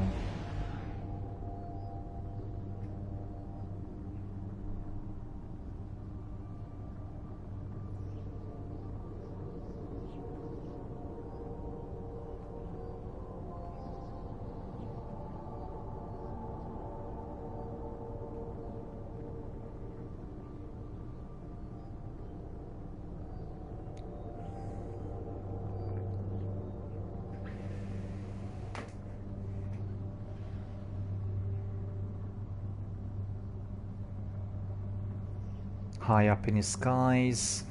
Beautiful view from here, my goodness.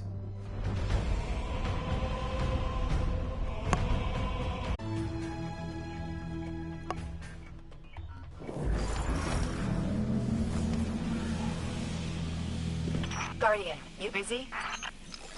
We hear you, Sagira. We've, got an urgent Vex problem in the forest. You can solve most of those with explosions. We'll take a look.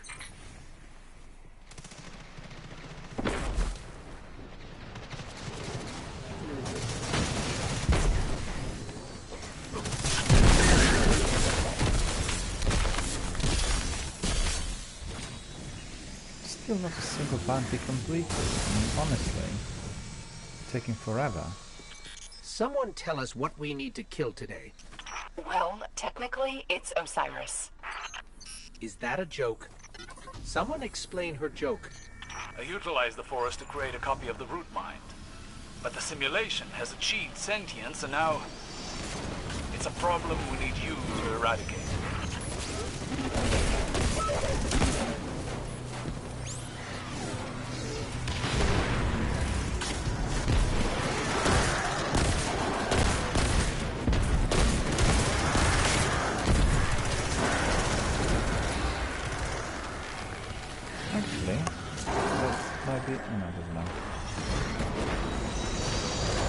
I'm just going to change my weapon to automatic, but I just realised that it's going to be necessary.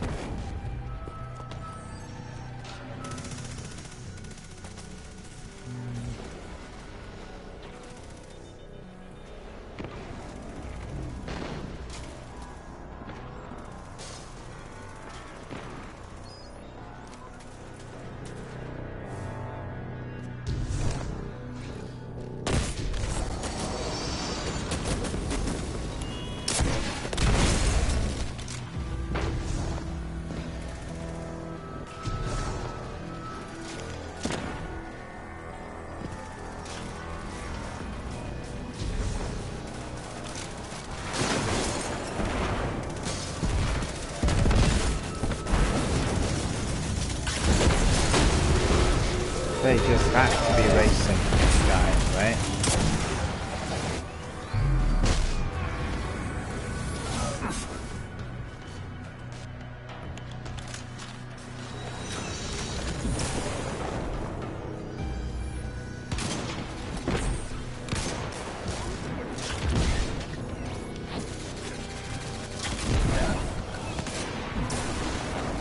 I can't even get to the targets.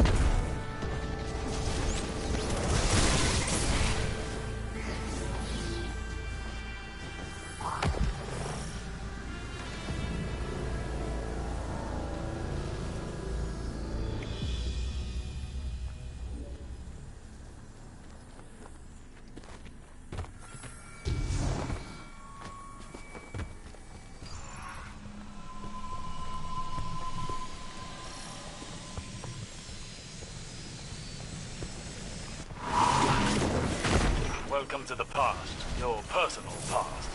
The root mind has re-established the conditions of your first visit, and I suspect much of the defenses leading to its spire. I'm blaming you for this, Osiris. Blame whomever you'd like. Just destroy that mind.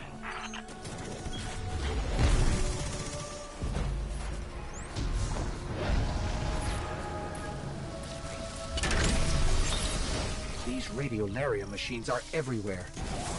They are the primary vector by which the Vex remade the planet. That module was hiding a path. The root mind is trying to keep us from that spire. Smart. You see that beam? Yeah, It's race, controlling race, this entire race. region through a series Race, of modules you know? and arc energy. Just forget about your Stay intact teammates. for long. Really good idea.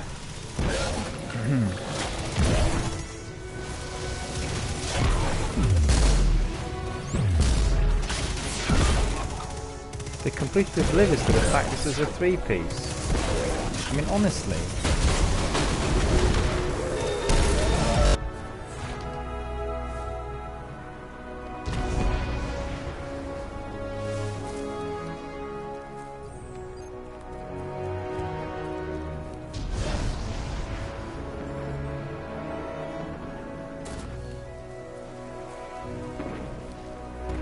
After the Guardian destroyed the root mine the first time, we spent weeks taking the simulation apart. The Vex have rebuilt it entirely. So now you'd like to be You really revived, messed right? things up this time, Osiris. It was a risk I had to take, Senor. The Guardian has this handled.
Way around. What else did I miss when I was out? We jumped off a bunch of gravity cannons. Does that count? Actually, yes.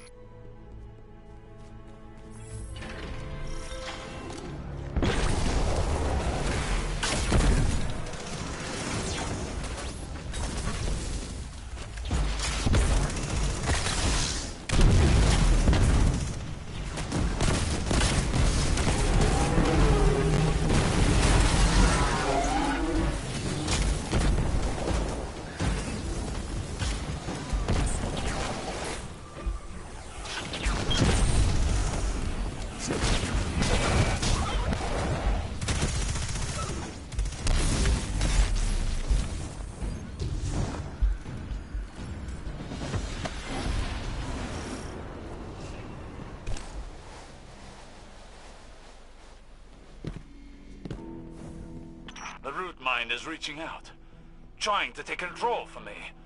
I've isolated your simulation from the rest of the forest, but I can only do so much to keep a Vex mind in check. Hold on. It won't be around for much longer.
So what is happening in there?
glitched yet again. How many more times will I be glitched? Almost impossible to finish the task. It's probably the 4th time I was glitched in there.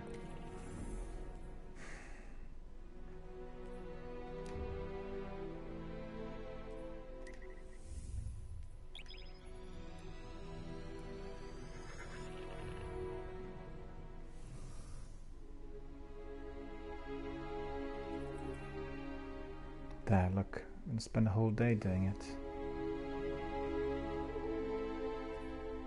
Heavyweight, iron, and void. And what's happening with my abilities?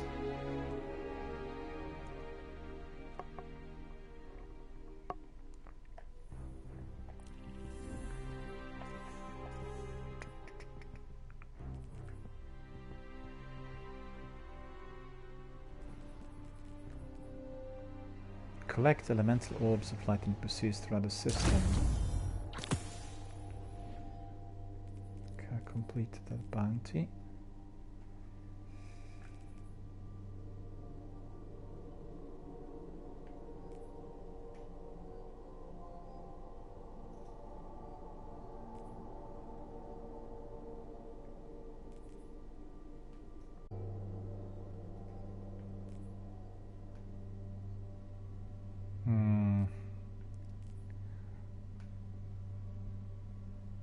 So that's all in European aerial zone.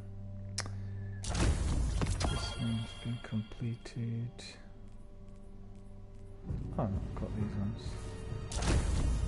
Zavala's.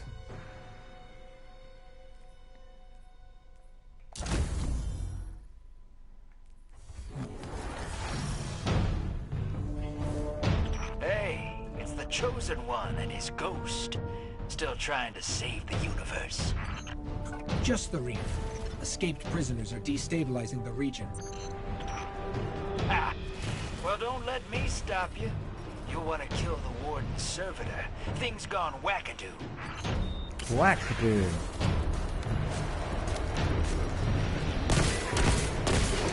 Prison of Elders welcomes Imposter Warden, yes. Don't mind the PA. That's the Warden's servitor. Thing shorted its brain when the Warden left the prison. It thinks it is the Warden. Uses a print of his voice. It's running a combat subroutine called Challenge of the Elders.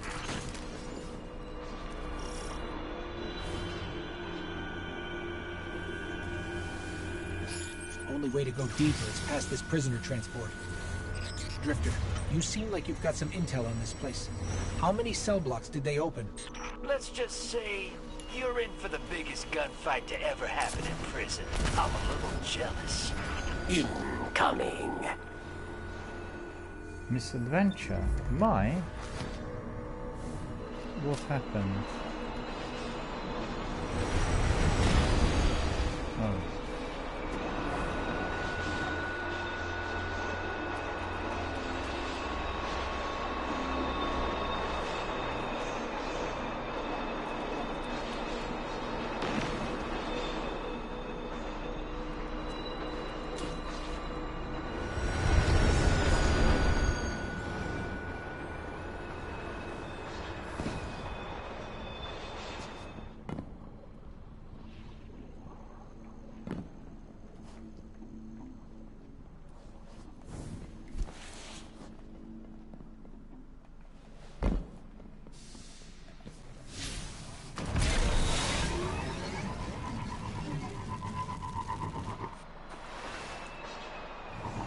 Fire says, just to let you know, when you get into the blue armor, you're going to have to complete 50 bounties, so just in advance notice.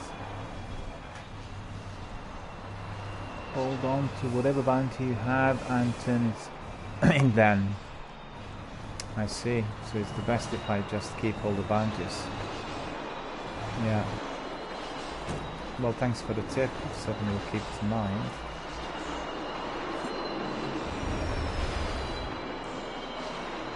All of this is just lengthy grinding. I don't remember being here before.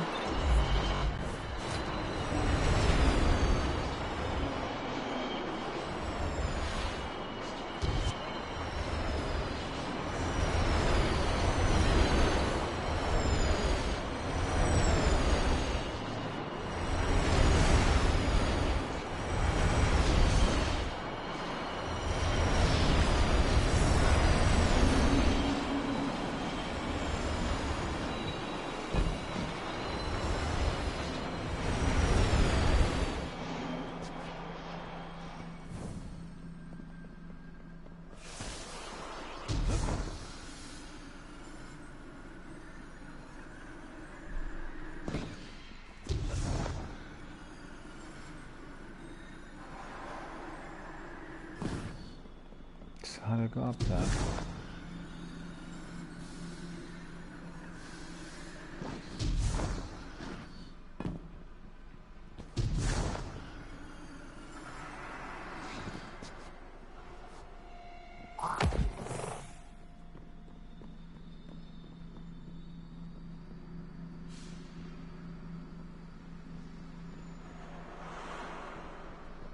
Exit the tunnels. I don't find anything in there yet.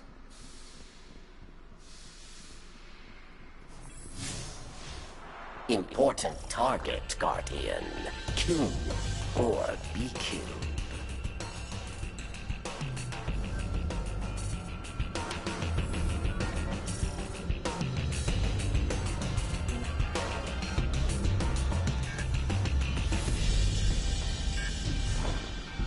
Cabal war machine is on the march. There were Red Legion in here? Good. I hope they stewed. They started the war, but they lost everything.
Okay, let's see what comes next.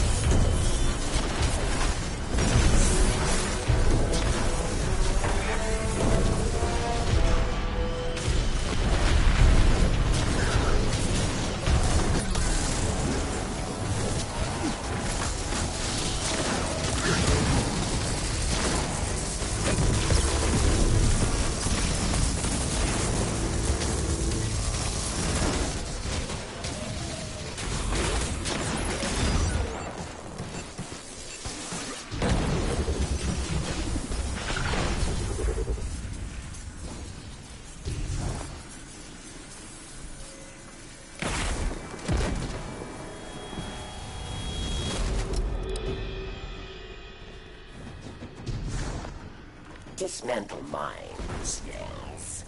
Or die.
I've not played this before, I don't know why.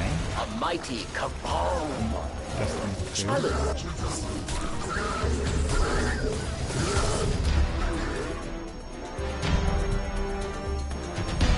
Comes up on strikes, but I've not actually come across it in the regular game, I don't think. Track the service. Treasure waits below. It calls to you, yes. Stand proud. You survived the prison of elders. Retreat to airlock. What do we have here? Now that's what I call a live fire cleanup. Must feel good to finish what you started. I said that. I said that in orbit on the ship. Did he bug our ship? Looks like the trickster left you a present. I always hated her. But she made me laugh. That's the backup control room, where the warden's servitor keeps his closest friends and angriest inmates. Good luck. Got it. Where was the treasure?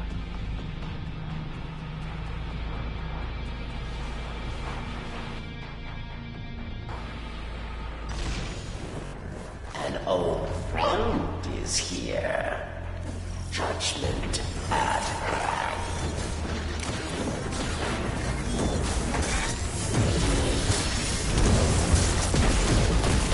Vex. Space advantage.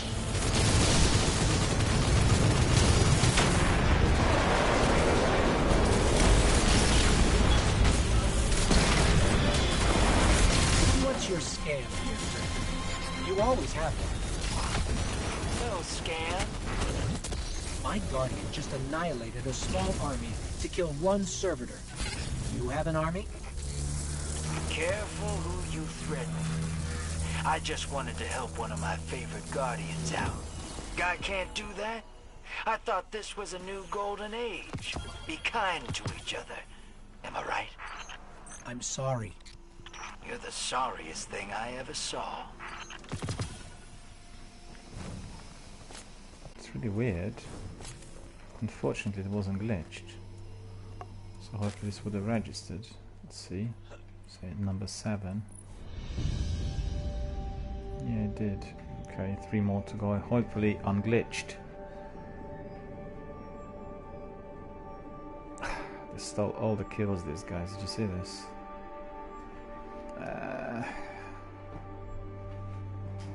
Well, if there is a problem in those lengthy grinds, then it is purely to do with Solstice of Heroes, because if everyone's trying to get the same number of kills, evidently when they get in a strike, they'll be stealing each other's kills, and that's not really particularly clever. That causes problems. It extends the grind.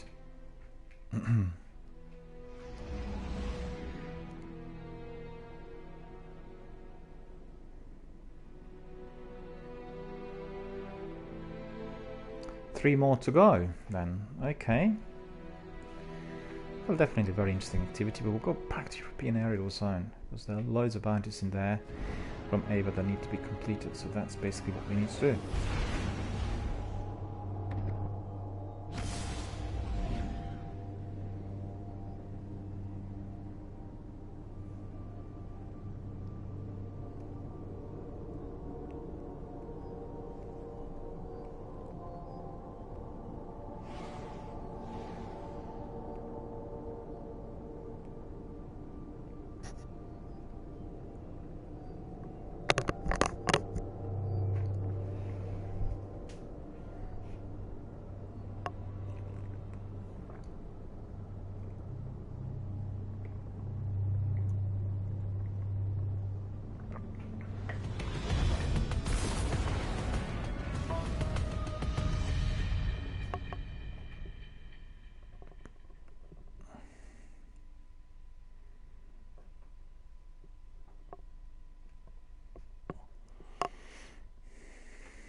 Look at that glitch again.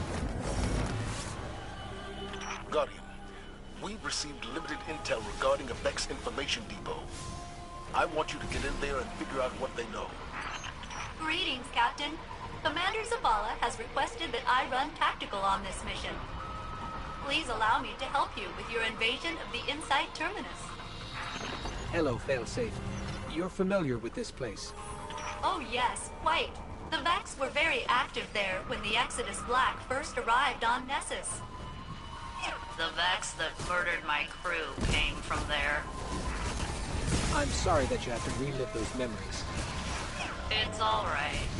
It's only taken me a few centuries to suppress them.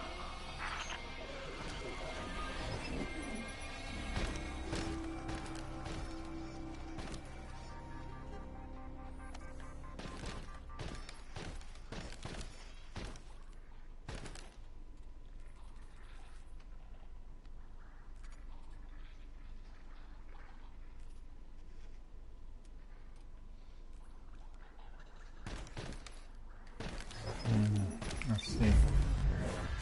So that's not really good then. Okay. Change weapons.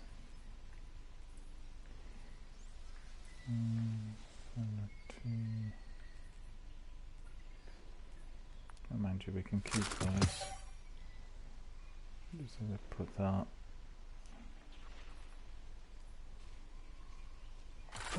Grenade launcher on.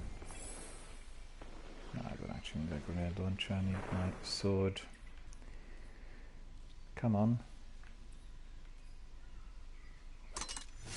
Steel Sigil.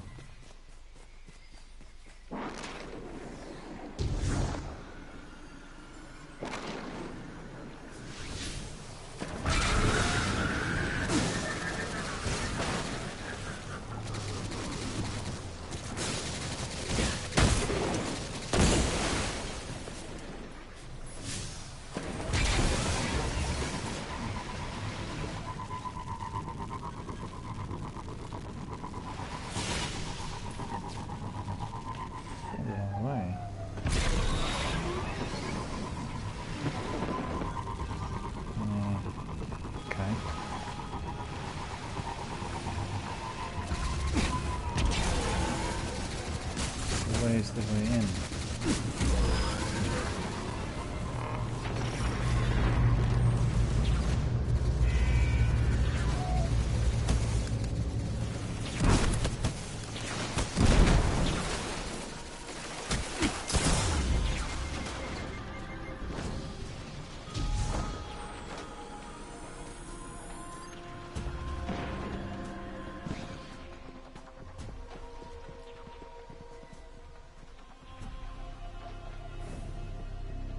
So what's happening?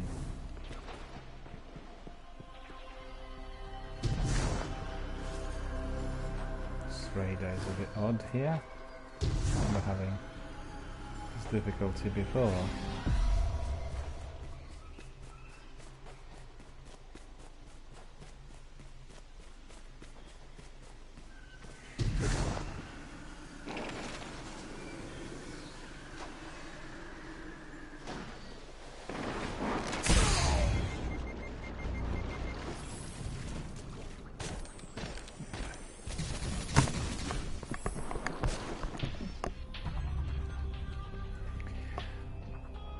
It's the left over from the one, I think.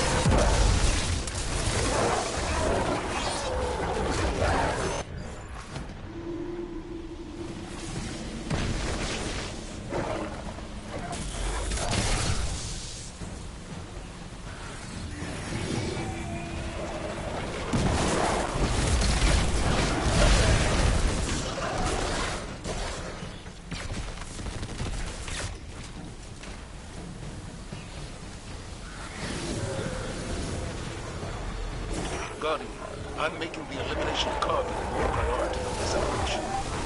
His crew has been active all over the system. From our intel, he's mostly targeting Vex installations. However, removing him can only strengthen our position. Put him down. At least it's not glitched, so that's pretty good. It's not hard for the register. I have good news. And bad news. give us the good news first. The good news is that Kargan is killing Vex by the dozen. All right. What's the bad news? Kargan has almost complete control over the Vex Gate network. I predict several detachments of Cabal over the next few minutes. Wonderful.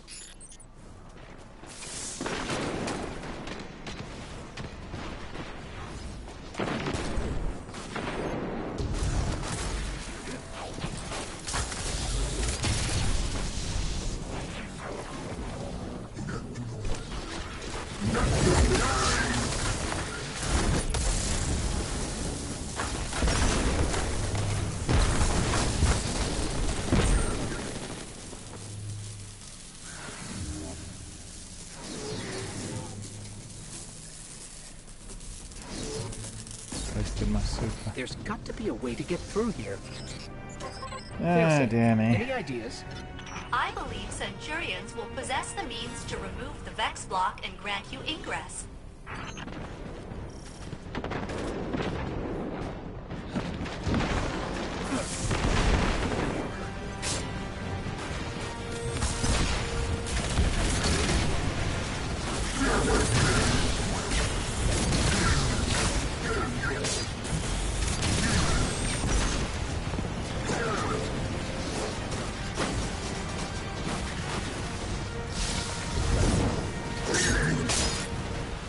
All right, we need one more. Keep an eye out for another Cabal drop or Centurion. Ah, why did you know that?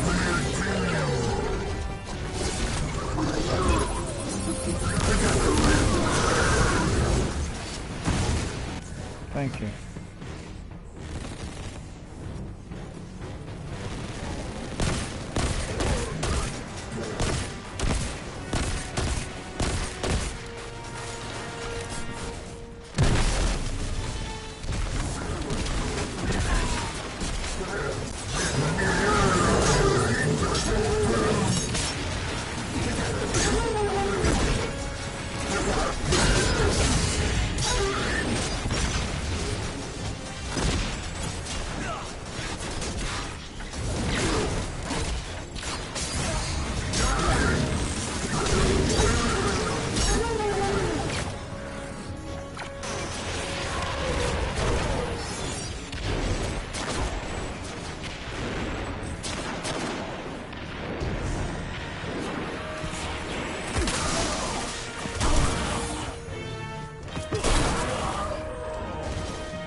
Colossus.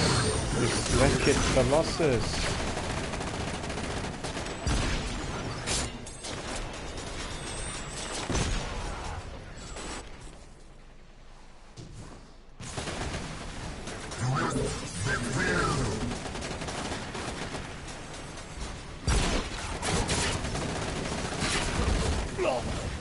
No, it's not going to work for those arrows. Arrows are a bit too slow for these enemies, I'm afraid.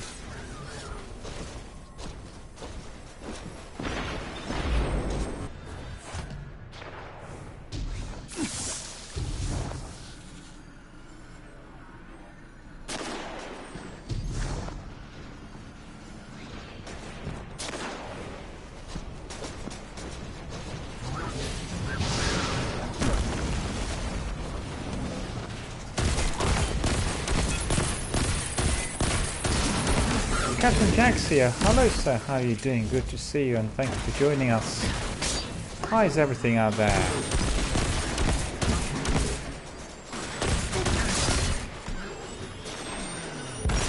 I bet you caught up with Solstice since you got back.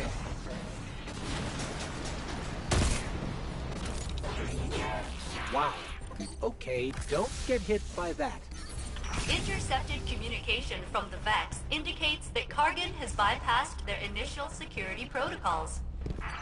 It looks like Kargan is using that conflux to access the data artifact. Get me over to that Vex plate, and I'll try a counter-hack. Same here, I can't complain really. But I'm doing my solstice really bit by bit. Slowly but surely, one could say. Didn't have that many Destiny 2 streams, so that's the reason for that.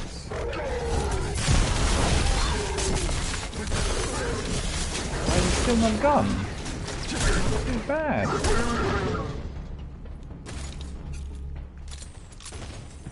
Captain Jack says, I'm working on my blue sets now. I'm still on my green. And you know, there's a real trouble for me here with the strikes. I need to do 10 strikes. But the vast majority of them are glitched.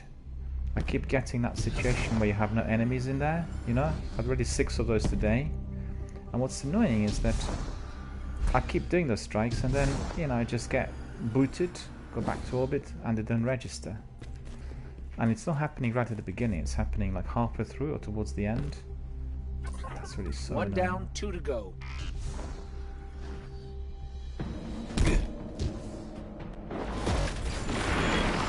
So I've done so many strikes and the vast majority didn't register, which is, you know, really annoying.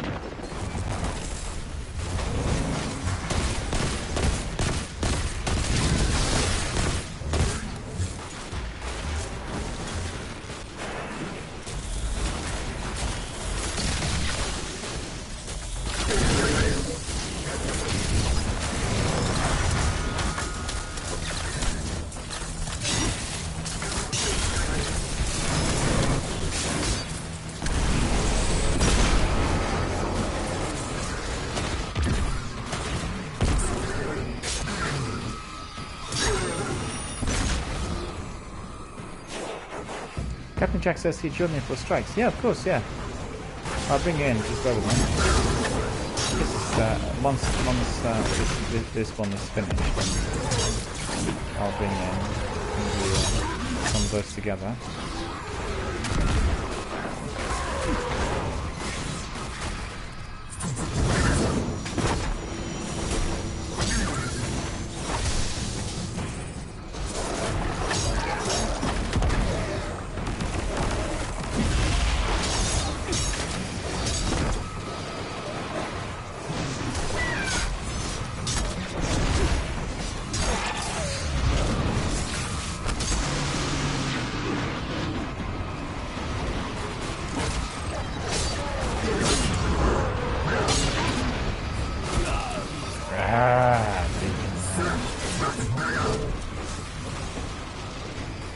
I'll bring you in very shortly. Just bear with me. I want that strike to be done and dusted, and then I'll go back to orbit, and then, you know, we can carry on.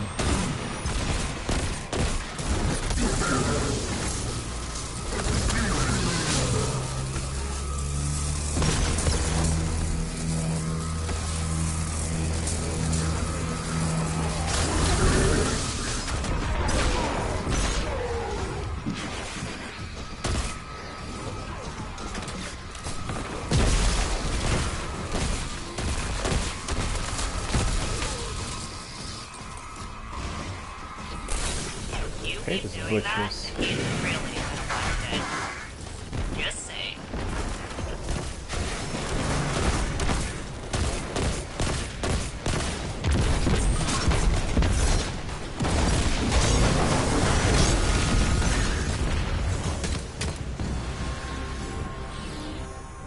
And that's it, isn't it? That's it.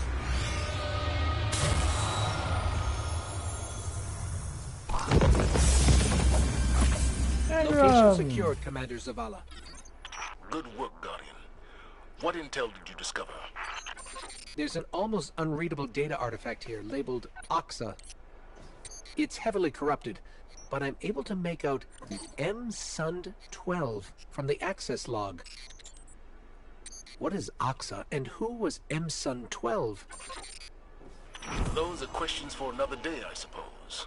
Indeed. But for now, well done. And there we are, go back to orbit. And then we'll invite our friend Captain Jack to join us. We'll do some strikes together. And maybe we'll do some other activities together. Maybe you want to do Gambit, because I have Gambit to do in there as well. So let me just bring you in. Open director. Poster. I'm bringing you in my fire team, and I'll send you my party chat invite so we can talk.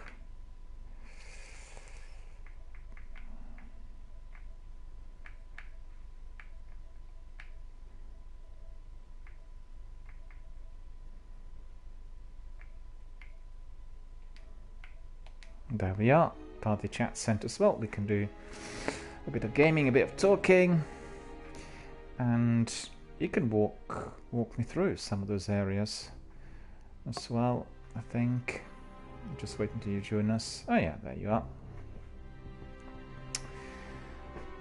That's right. Also, I've sent you my party chat invite. There we are. Hello sir, how's it going? All good out there? How's it going? Good, yeah, man. How are you? Can't complain. Nice and warm out here, but not scorching hot. So, you know, the best possible, really. And it's not particularly humid. How was your holiday? Where did you go? I went to Chicago. Went to a convention there. All right. Was it good? Just for a couple days. Yeah, it was really good. It was just nice to just get away a little bit. I've been to Chicago like once before, so I got to see some more of the city, you know, I hadn't seen, so it was all nice.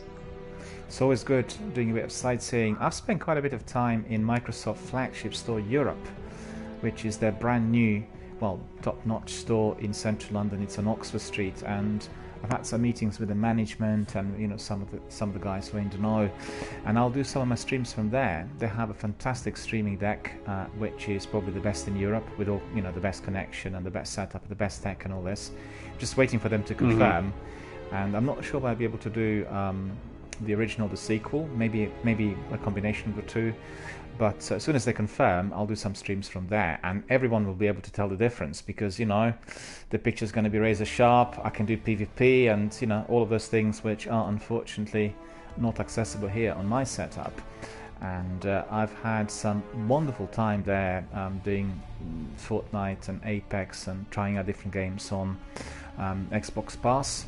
They have a terrific games hub. You know, there's like a family lounge, then you have selection of areas for duos and co-op, then you have massive big sort of 18 screen displays, and you have also like a competitive section. I think about 12-18 people can get in there, in addition to that streaming deck, which is in a separate room. So really good, and you know, top-notch stuff. So I thoroughly enjoyed it. Sounds nice. Oh yeah, and it's the first one in Europe, and if it takes off, which I believe it will, they'll open, I guess, one in Paris and then Berlin and maybe Moscow, you know, all the other big cities. But it's the whole building, and one floor is well, 2 floors are dedicated to gaming, and then you have 2 other floors dedicated to other things like the computers, gadgets, and, you know, come to the ground floor, they have a McLaren car, and you gain a car and you can play Forza. You know, you have like a massive big screen ahead of you, and it's just literally a bit like D-Box in cinemas. It's fully immersive, it shakes, it goes, throttles, goes back and forth and all that. And there's a long queue there, you know, people waiting to try it. And to be fair, they're a bit biased towards certain games because they put parental lock on the vast majority. So, you know, in theory you can try anything, but actually, because they want everything to be family friendly, you can't access every single thing, right? But what you can access at all times is Fortnite, Forza, and there's also another game that they are currently promoting.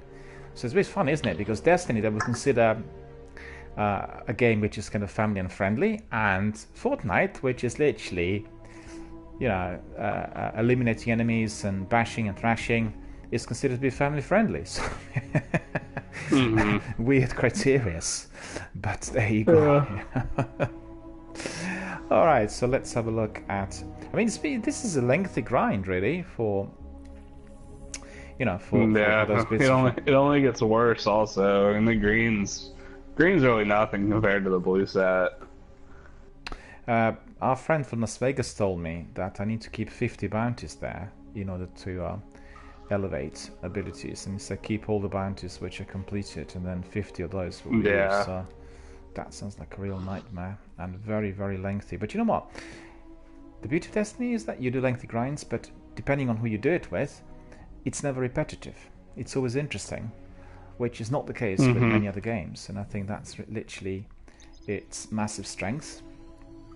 And I really look forward to all that is to follow, you know. A lot more is to come. And I know that some people are not keen on cross-platform, but I think it will actually unite the community.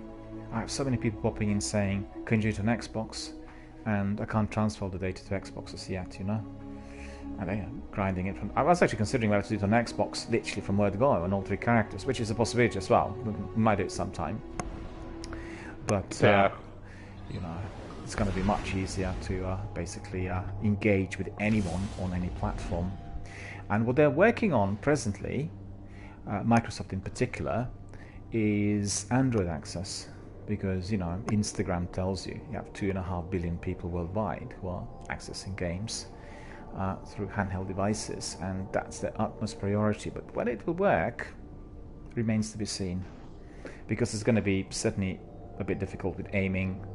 But they're trying to do apps that are making it easily accessible through your controller. So you basically stick your Android to your controller, and then you know you basically crack on. That's the latest. It's not perfect as yet, but I'm sure that. And you know, don't forget, if they work out an app that's going to connect that Android device with your TV, you know, then it will be a game on a massive big screen. So. Oh well, the beauty of that modern technology, eh? Definitely.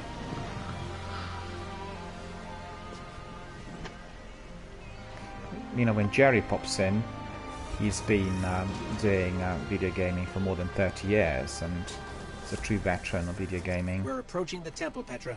And then if anyone has any questions related to video gaming history or anything, they can always obviously raise them whilst Jerry is with us. Jerry joins us usually about 5 o'clock in the morning, this time, in Dallas. So he has to get up very early. Early bird. And then, you know, he goes to work at 27.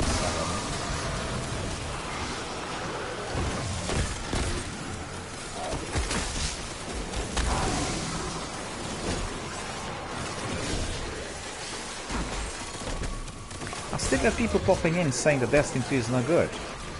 I mean, honestly, it's just a bit ridiculous, because obviously they've not played either the seasons or the complete edition. I find actually Destiny to be even more hectic in some areas compared to the original.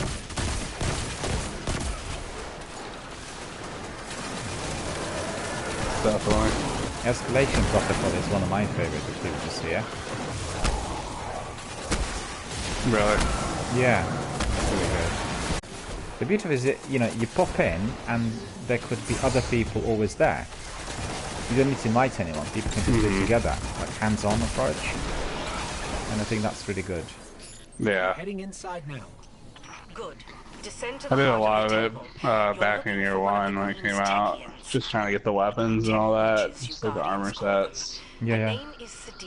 And I did some of it recently, actually, just for a catalyst for a certain weapon requires you to like use the weapon against all 5 Escalation Protocol bosses, so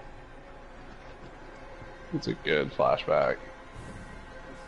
It's a very enjoyable activity, and I think what's really amazing is that they create a game that has something for everyone, you know, depending on the preference. You get people doing Gambit 24/7, you get others doing, you know, PvE, and I think that's really great.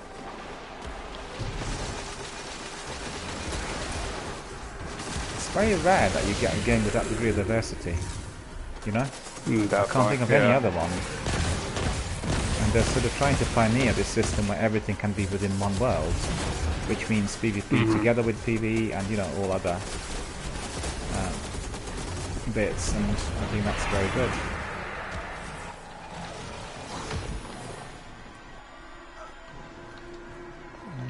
So we're going to go. It's into the heart. Down below by the looks of it.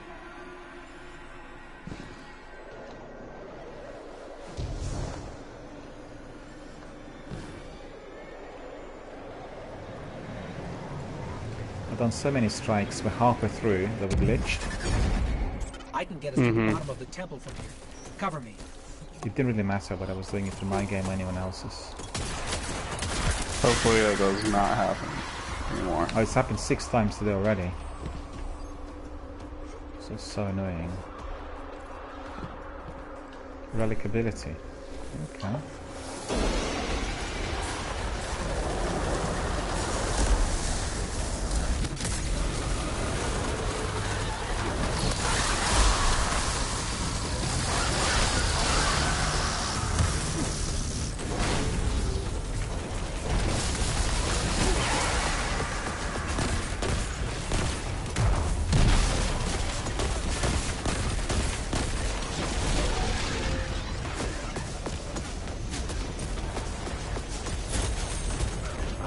So what do I do with this relic?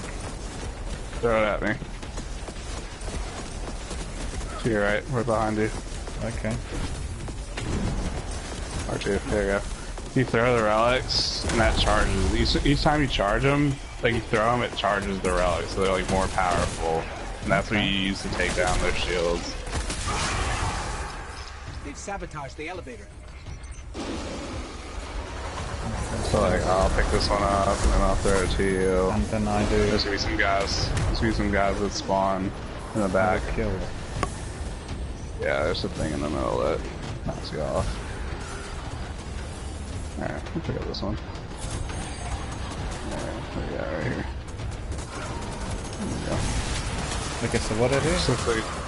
Just look for the guys with the shields, like there's one right to your left. You just throw it at them, R2, there you go. Okay, I got it, so I can actually be using it against the shields. Yeah, like you can't damage those guys unless you take their shields off first. So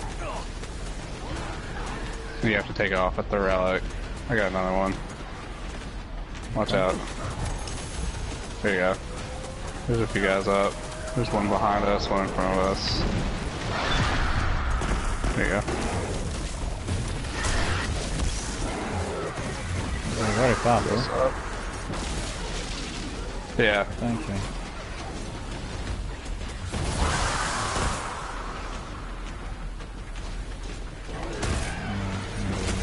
It's important because at the end, the boss has like the same kind of mechanic. So I have another relic straight in front of you. Yep. The boss is right behind you. There you go. He's gone. Okay. He's gone.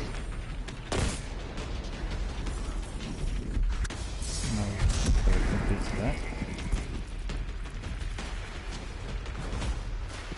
You know, it's funny, but I don't remember doing this.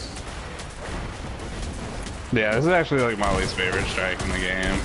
It's long and it's just a pain, but I don't do it too much. I don't remember. Done it a lot just for I don't remember doing it within the game because I also had another one earlier, which I'm certain I've not done in the game. I don't know why. It was the one with Prison of Elders. Oh, Warden of Nothing. Yeah. Yeah. I mean, those ones are for, like new Forsaken strikes. So. Because I thought I completed them. I don't know if you've done like Hallowed Lair or Broodhold. Those are the other two Forsaken strikes. They're Untangled Shore. I think I would have done it because I was doing it together with our friend from Las Vegas, and we were doing literally everything. I don't remember the activity. Very good visual memory. May not remember what the strike or certain activity is called, but I'll definitely remember the activity.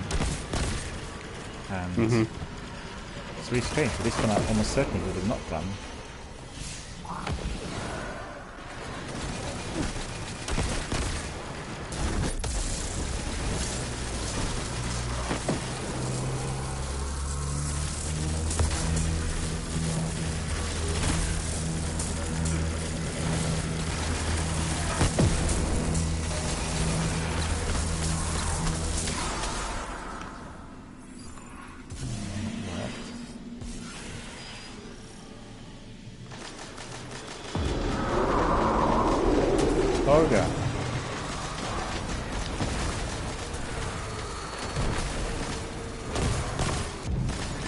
What?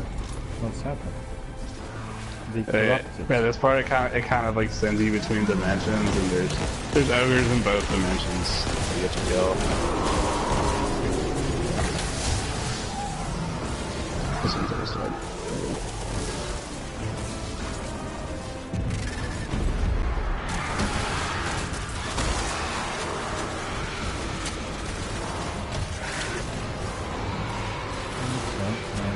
Maybe it's not working for some reason why.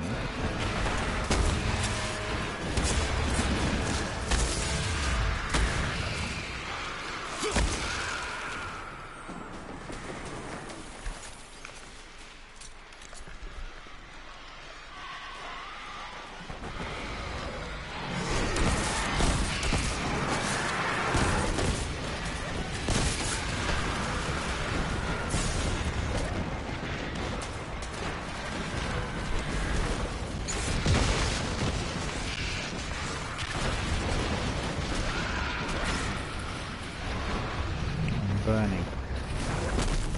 And now being raised to the ground. So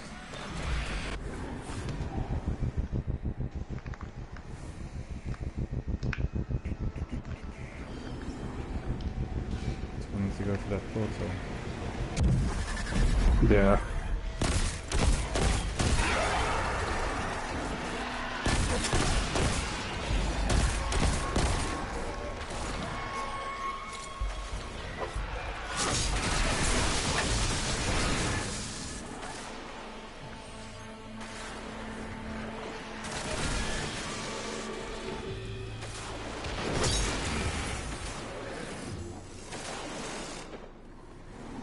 What's the equivalent of dark drinker in here?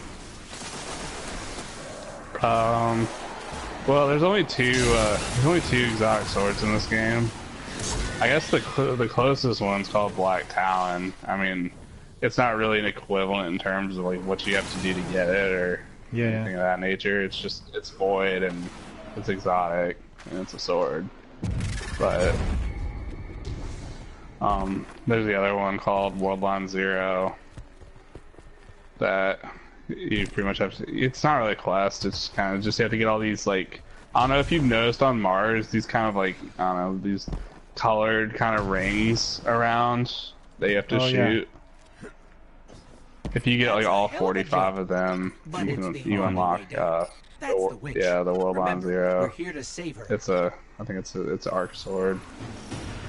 And it's like its special abilities like you can teleport with it. Oh, that's not bad. You can use like the R2 and you can like teleport. It's kind of interesting.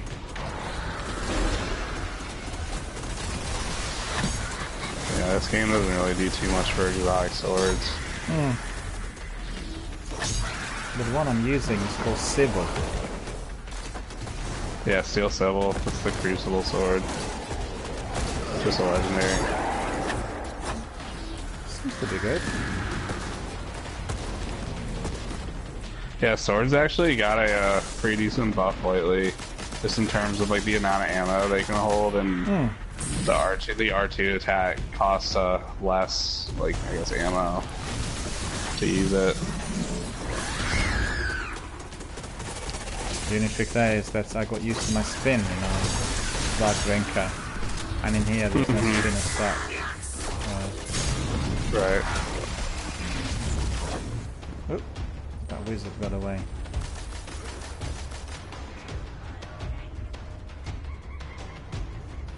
But there's a powerful hack. Watch yourself. There's no spin, but that hack's quite good on some yellow bar enemies. So it's the same trick, right? Yeah. And then she's on the other side. Oh, it's that boss. Okay. Watch out for the rocks. Yeah, I did watch out, but miscued my jump, so it didn't seem to work. Alright, turn around. I got another one for you. There you go. Okay. So let me see, where do I jump? Just jump in front of you. You just gotta watch out from the rocks to the right. Like, they just come out of nowhere, so... no. Yeah. Just gotta look both directions, I guess. No, I'm not getting my triple jump there for some reason.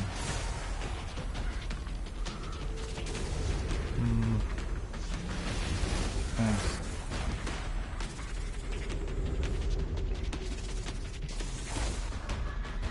Again. Okay. No, it was 9. He doesn't want it. Yeah, thank you. Alright, now you have it.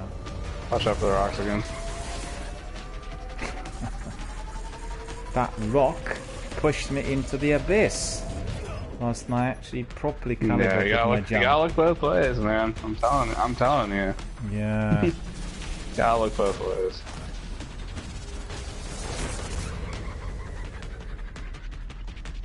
This guy's gonna do it himself.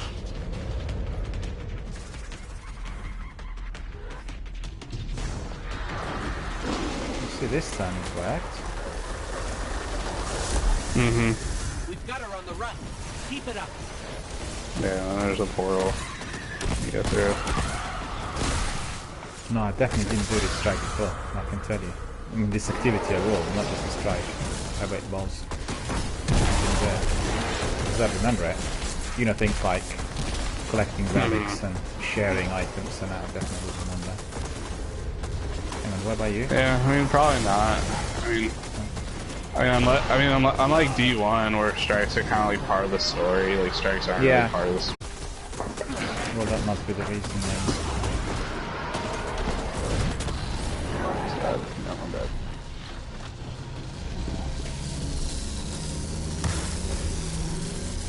You see the big portal kind of in like the middle of the map? That's what you go through. It's the next area. There, yeah? Yeah.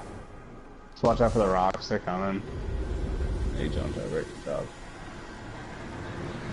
Yeah, now you'll go into the ascendant plane. Oh, yeah. You kind of just make your way through.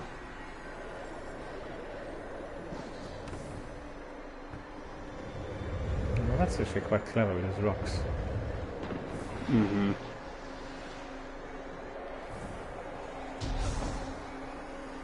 You know what I found tricky in that European aerial zone, going up to the top of the building? Yeah. Thought that was a bit weird. Oh, now I'm skewed. Sometimes I was able to get to the top, but most of the times I just tried to look for stairs and then went elsewhere. It's really annoying. Because I've seen lots of other guys knew exactly how to get there, and they just raced it. I guess there is a need for racing because of time, to be getting as many bosses as possible. Right. I thought the one that has several wizards is very difficult. It's a bit like a Nightfall strike, isn't it? Yeah. It's a lot more difficult than the usual. There is a strike that it's kind of like, that's one of the new Forsaken, but they kind of split up. Yeah, that's Broodhold. It's taken from that strike.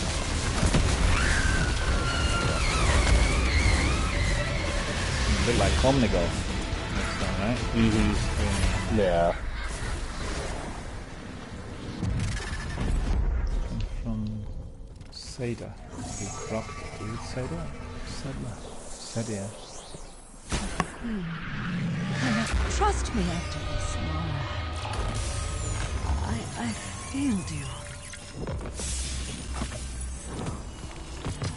Oh, yeah, plenty of goodies. Yeah, it does tell me that I've not done this corrupted strike before. It just gives me now the acknowledgement that I've done it for the first time, you know? So that's what it is. So it's no wonder I didn't remember it, because I've not done it. Alright, we do another one? Sure. Because I think I'm now on 8 or 9, let me see.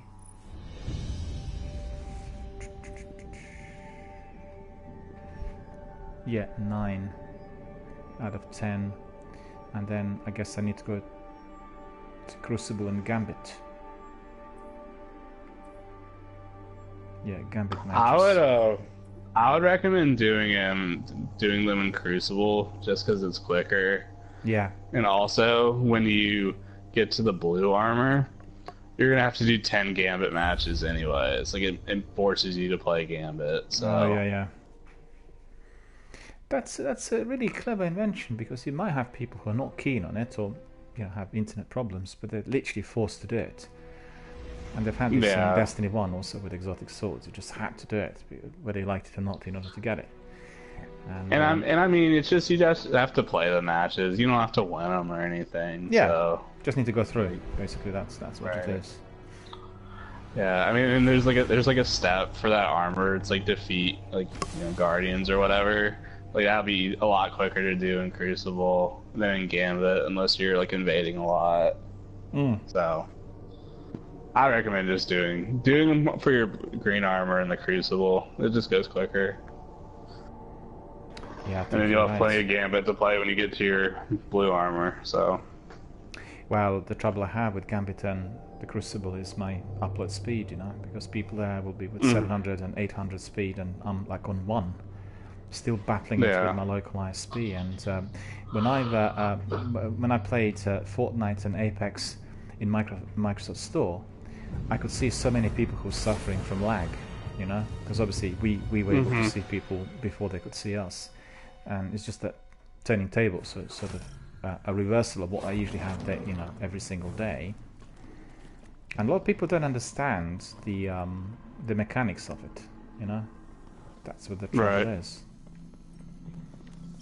People don't realize as to why this should really matter. But it's just a non-starter. I actually talked to the Games Hub manager, and he said he had exactly the same problem in his home area. Noble, let me run tactical for you. I've scoped the place out already. You want to stem the chaos, you'll have to take out the Warden's servitor. Things gone crazy. Oh, yeah, I can see them. Look, I couldn't see them initially. That's the Warden's servitor. Things shorted its brain when the Warden left the prison. It thinks it is the Warden. Uses a print of his voice. It's running a combat subroutine called Challenge of the Elders. But what's extraordinary? Like in the US and on the continents and the countries, you get like 700 uploads on Wi-Fi, or 500 upload outside. Whilst with us, they're restricted that, You just can't do it. It's just ridiculously slow and ridiculously poor. And I've talked to various ISPs, and they said, well, generally, if you are on fast broadband, even if you are on fiber optic, they will not allow you to be having that sort of speed, regardless. Which is ridiculous. Yeah. Because everything is about speed, right? The way the game industry is progressing, and telecommunications, and they're introducing like 5G network in the UK and all else that is to follow. Right. And if we are lagging behind, I think stability is really important also. What's good? What good's paying for 500 megabyte speed or gigabyte speed when half the time it's not that good, right? Like. I think people a lot of times they just go for the fastest option, but it also might not be the most stable option. Yeah. Which really doesn't benefit them.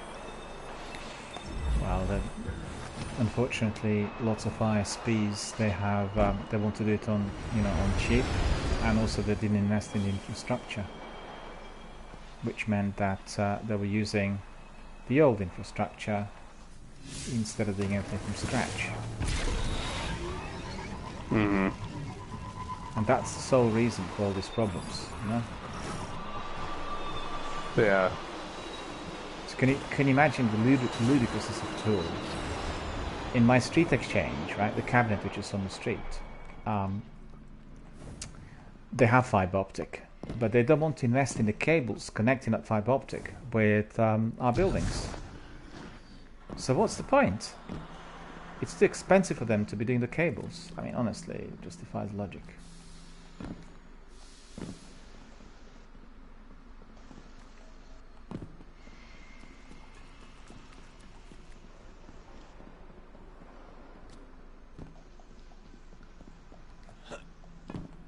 Because because I talked to a few guys who sort of live countrywide, and they said any time when we used ordinary fiber optic like on Virgin, which is another big provider in here, the upload speed would be maybe 10 at its best. And they said once we purchase the business package, well, then we have like 700 or 800. So, you know, just goes to show that they want to keep those speeds basically for those business packages. Kill or be killed. I don't understand it, you know, download speed on Virgin should be like 600 or 700 and upload is 6. It's ridiculous. Yeah. I mean, in all honesty, you don't really need too big of an upload speed. I think part of your problem personally is, you know, that you stream. That probably, you know, doesn't help your speeds, right? If you were playing it and you weren't streaming, it probably would work a little bit better. It's just you're just using more bandwidth, you know, having Twitch running and all of that. It is using. I mean, you don't need too big a upload to run this game. Only like really like 1 or 2, but yeah, it's just all the other stuff going on. You know, it doesn't help, right? Well, the biggest trouble is that the upload speed will never exceed 1. It's usually below 1, and that's because the operator, you know, the ISP, is not allowing it. So it doesn't matter what you do. The only thing you can experience is like even that poor speed dropping if you're doing your streams. So that's just the way it is. But like you said, in order to do the basics, you don't actually need faster speed than maybe 8 or 9. It'll work alright. So it won't be particularly laggy. But that depends on the game as well. You know, if you're doing high-paced PvP games like Call of Duty or Apex or PUBG in particular, then, you know, you can tell the difference. It's basically competitive gaming. Yeah, but going back to what you said about like how like download speeds are like 700 or 800, then uploads like 7 or 8. Like very few people honestly need upload speeds like really high. Like, there's so few purposes you need really high upload speeds. That's right. For like, it's not even really playing games like this. You know, like even having it, you know, 3 or 4, you know. Yeah, even with streaming and all that, you should still be exactly sufficient. Yeah. You don't need to have 700 download and 700 upload. Like, unless you're just constantly uploading just massive, you know, movies 24/7, 365. Like, there's really no purpose for it. That's why no one offers really huge upload. It must be that they consider it commercially unviable basically, and just like you said, there must be a reason somewhere. But also there's another commercial element which basically wants to prevent people from using such speeds on their residential lines for basically business usage, you know, to run the business from home, and that's basically what it is. Because people would be using it in order to run their own server and the various other things. And, you know, on residential line it costs a lot less. But it's no excuse. Because they have the means of testing. I mean, I don't think they honestly care if you're willing to pay for it. Yeah, that's right. I mean, I could get the business package if I wanted to. I just want to pay for it. It's expensive. Very expensive in here as well.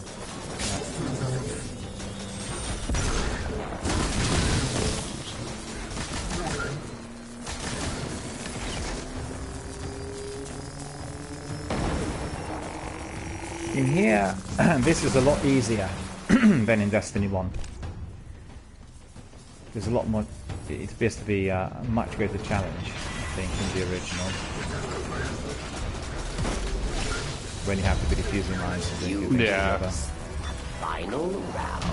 Yeah, I mean, it's kind of a different activity too. Like, this is just a strike.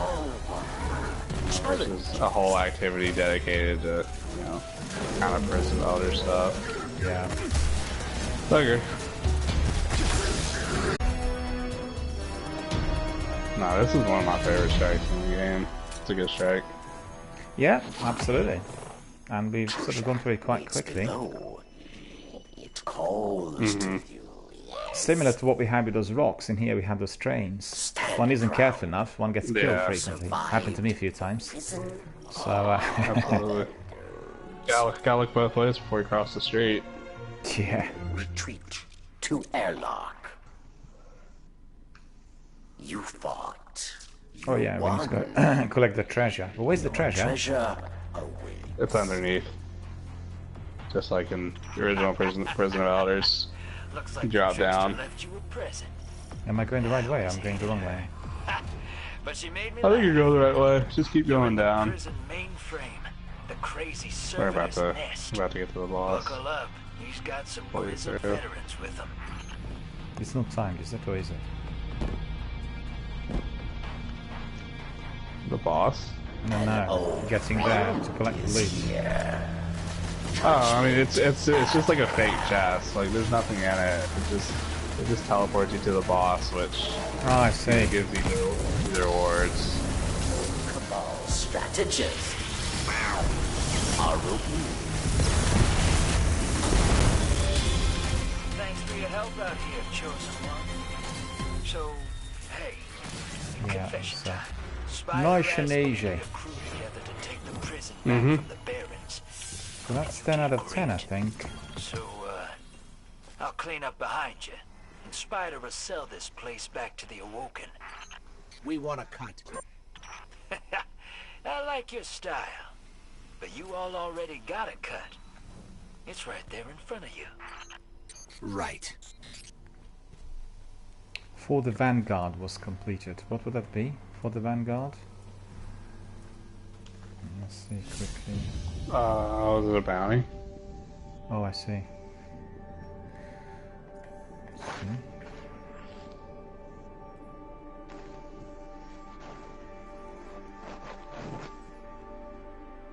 I think it's something else. I'm not sure really. I think it popped up on collections. Look at that, the Black Armor, you haven't done a thing in there. The first task that was issued was complete the machine gun frame and forge it in the Wallander Forge in EDZ. And haven't even tried it because of the seasons and all of this. And well, Destiny 2 does require daily dedication, that's the fact, right? And if you do it every few days, then it becomes a very, very lengthy grind. But nevertheless, let me think. What do we do? Oh, hang on a minute. We'll cancel that. Yeah, the Black Armor machine gun's actually really one of my favorite weapons to use. Oh yeah. There's a good number of like really good weapons, and it's, you know, it's kind of like, you know, you do the frames and you don't get the one you want and you get rid of it until you get the one you want. And I guess you will get better quality weapons and all of that after you sort of leveled up to 750, or is it already accessible? Not necessarily. You can get what are called curated weapons that drop like fully masterworked. You can get them just to drop with like any like powerful frame you have. Yeah. So like the one you have, like that'll be a powerful frame. It'll up your power level. It could, in theory, be curated. Yeah.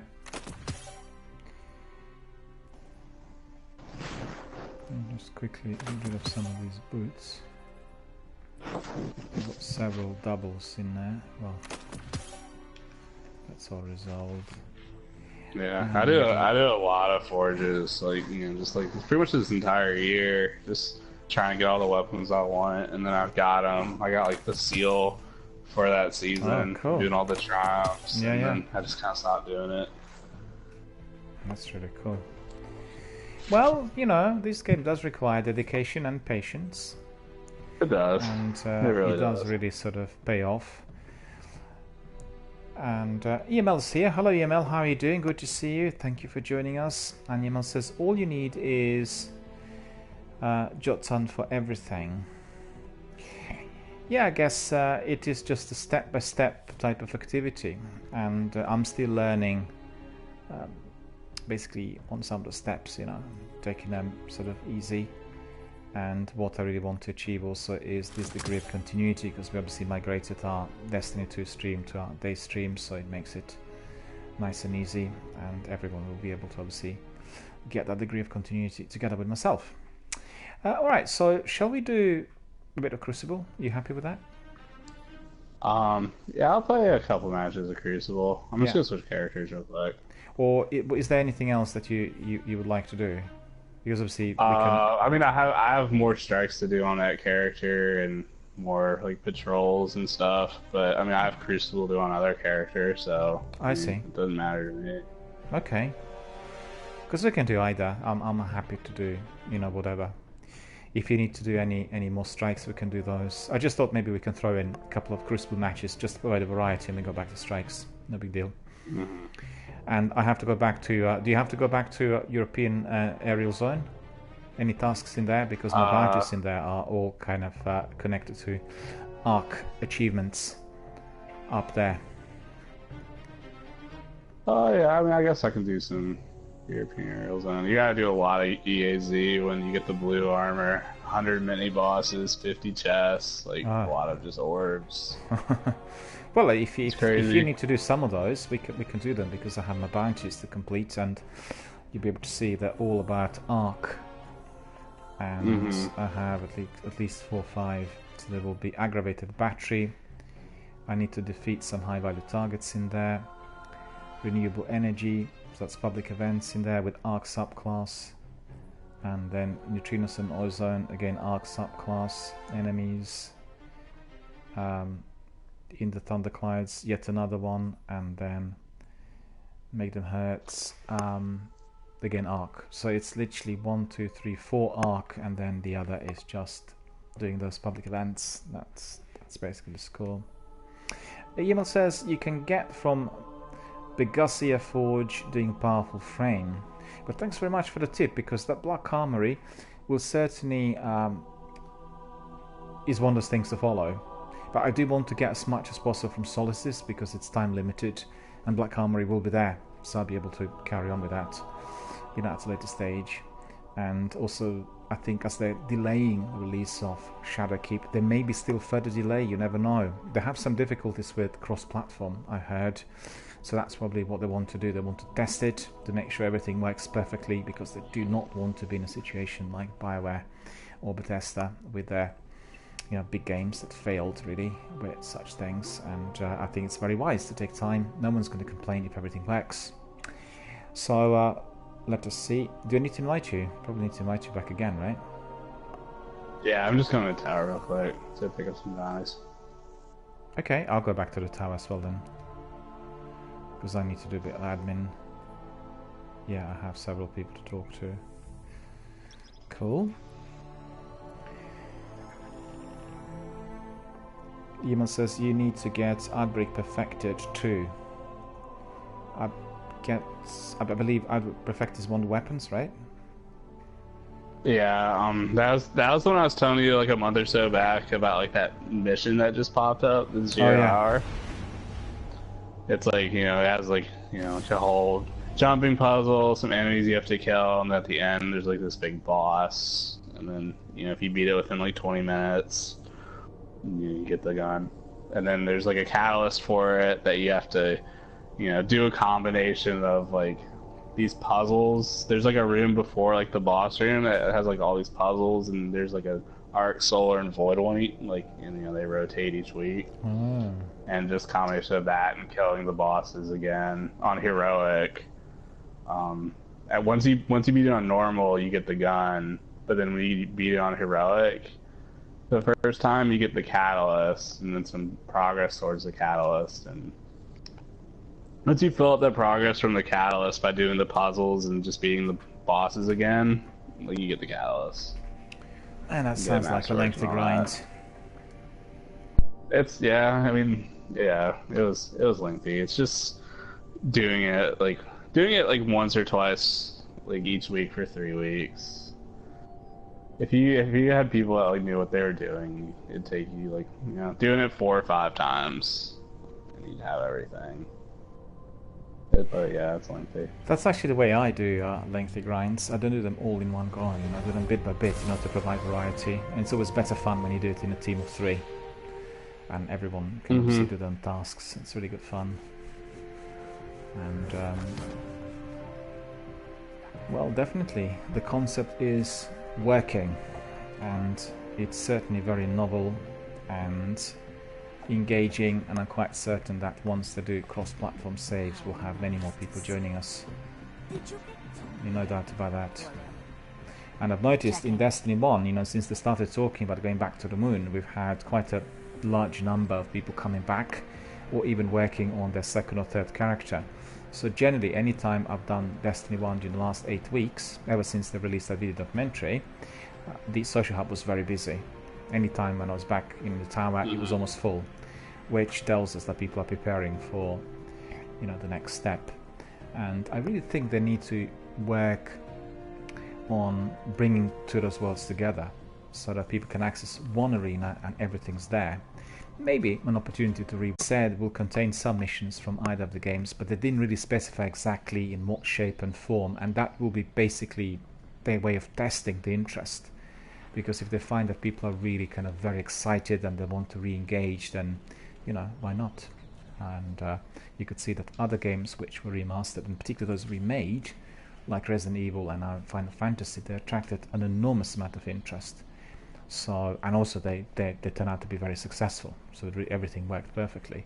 So I'm hoping that Bungie will do the same. And I mean, you know, they should do the same with Halo. You know the way things are. It's a bit like with collectors. People want to look for those rare comics, and they want to get them eventually, and they want to collect them all. And if there's a chance for them to be re-released, they'll still buy the re-release, but they'll be looking for that old piece just for their own collection. But engaging with something which is maybe, how do I put it? You know, if you were, for instance, reading a re-release of some early Superman or Batman or any other of those, right? It comes on a, you know, beautiful top-class, top-notch paper, and it's nicely illustrated. It smells of paint, a factory. It's new, right? So it's the same content. It looks great. But for a serious collector, it doesn't have the same value. You'll read it, but you won't steal the old one. And it's the same sort of thing that can be applied to video gaming in due course. Once the production of the games becomes somewhat cheaper, it's still very, very expensive, you know?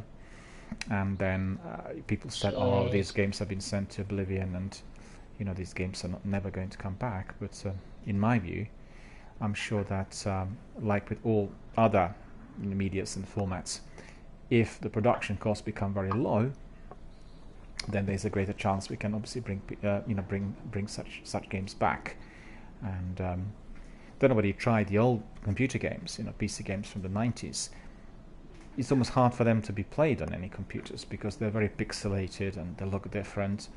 But once properly remastered and reworked, you know, it's a different story. So definitely, I'm all for it. I think the thing with games like Destiny, though, are, you know, if you're getting the full experience out of Destiny, right? You know, you're gonna grind for every weapon, you're gonna do every quest. Yeah. You're gonna do literally everything in the game. You're not just gonna, you know, go through the campaign and call it good, right? That's right. I feel like for games like that, when you put thousands of hours into playing them, it's like, you know, just because they might re-release it on like a future console or, you know, like maybe 10 years in the future, it's like, you know, if they're releasing it with all the same quests and all that, it's like, you know, I've already done the game, and it's like, yeah, it might look better than it did 10 years ago, but like, so what? I mean, for games like, you know, like Uncharted, right? Or, you know, something where it's just more of like a linear story. Yeah. I mean, that's fine. That's great, you know. Play the story again. Look how much better everything looks. But for these really grindy RPG games, I just don't know about like how, you know, I don't think people in 10 years will be re-interested in, oh, I gotta get, you know, all the exotic swords, and I gotta grind for flawless raids and stuff like that. I tell you, I think the key to that is additional content. Because if, for instance, you were to be doing just a straightforward Redux, then it may not attract interest. But let's say you have Redux, and then you unlock some extras which were not there before, like new inventions. You know, a character has a flashback, he remembers what happened during the war, and then suddenly you have to be on. So you know, there will be ways to which try to attract new new members as well as the veterans. But I think the production costs are still of concern, because the cost of those games are still incredibly high, and reworking a game like Final Fantasy is a major nightmare, and also what they've done with Resident Evil is, I think they remade the original for one of the other platforms, and it turned out to be very successful, and obviously the sequel was very well released and very well received as well. But it's the cost, you know. Just think about the way the film industry is at the moment. I remember 15-20 years ago discussing its demise. It's doing anything on 35 minutes too expensive, you need to pay for the prints, for distribution, etc. That's completely changed. During this decade, you've had an exponential rise on production, because the vast majority of filmmakers are doing everything digital, so there's no need anymore for people to be borrowing prints and paying high fees, basically distributors, getting those prints, and it's incredible how the whole industry flourished. There's so many films released at all times, it's simply impossible to follow everything, and I think video gaming is likely to be following the same sort of streak in due course, but it's not there yet. That's the key. Obviously, any sophisticated game like this one will require a very large team effort. People need to be paid. Some of the work is very, very kind of time and labor intensive, but they'll get there. You'll see. Similar to what they've done with animated films. You remember they had to do every single frame separately, and then today you got computer animation, and they can obviously turn out many more films in a very short period of time, and the quality didn't suffer. They kind of adapted flexibly. And email says CGI is crazily expensive to Avatar, costs millions to make. Yeah, that's right. But overall production costs of average flick, don't forget, anything considered to be a blockbuster, like a AAA blockbuster, will have some particular requirements in terms of, they have like a checklist. One of those films excels with 2 billion at the box office. They will want something else introduced which is similar but different in order to attract audiences. So they will be looking at a degree of investment which will elevate the interest. That's not the case for the vast majority of films produced. Indie flicks, less well-known, kind of directors and production companies, they'll resort to the digital because it just reduces the cost massively, and hence the resurgence of filmmakers who are making short films and getting into the industry and getting foot in the door. So it's been definitely very interesting. In fact, I talked on my broadcast a few times about a film club which we have in London called Kennington Bioscope, dedicated to silent cinema, and it is run by some of the most eminent film historians in the country. It's one of the best silent film clubs in the world. But I remember talking to one of our best film historians, Mr. Kevin Brownlow, a while back, 15 years ago, where he was quite certain that there will be no future for silent film because the interest for such films to be present on the mainstream television channels, etc., was just massively depleting. And it turned out to be a different story. We have this fantastic club which is based in Cinema Museum.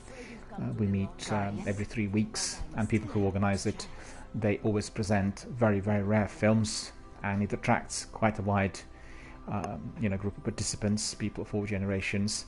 So you never know, things had to evolve if the actual costs get reduced, and that certainly is also the case with accessibility of prints, because in the past they had to be getting them from certain archives, had to pay for that in addition to the actual distributor rights and the exhibition rights, and it was just the costs were mounting up. And today, you know, YouTube and digital format, easier to share.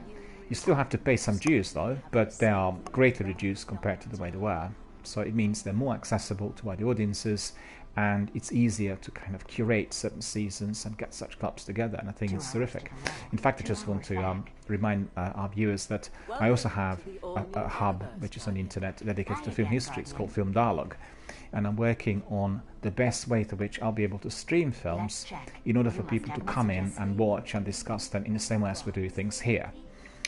It's still a bit restricted because of what one can, what cannot do, but I think in due course it will work, because the idea is, like we talk about games and play them live, I want people to come in and watch certain films which are curated in seasons, and then they can also discuss them live afterwards in a discussion forum. So that was my original idea, in fact, which was preceding this channel.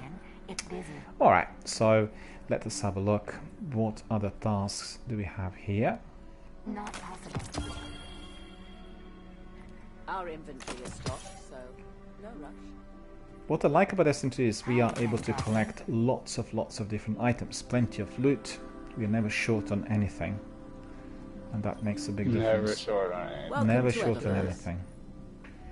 And they even said in that video documentary that they're advising everyone before Shadowkeep comes out to delete anything which is unnecessary, because there will be many more items coming in, so worth keeping in mind. Yeah, I mean that's just for like the Eververse type items, though.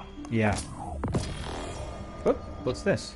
Yeah, it's gonna be harder to get Bright Dust and like all of your Eververse stuff that you used to dismantle for Bright Dust. Like once Shadowkeep comes out, it won't do it anymore. So you know, might as well stock up on as much of it as you can. Yeah, or else you'll be buying everything with silver. Keep this in mind, really easy to forget.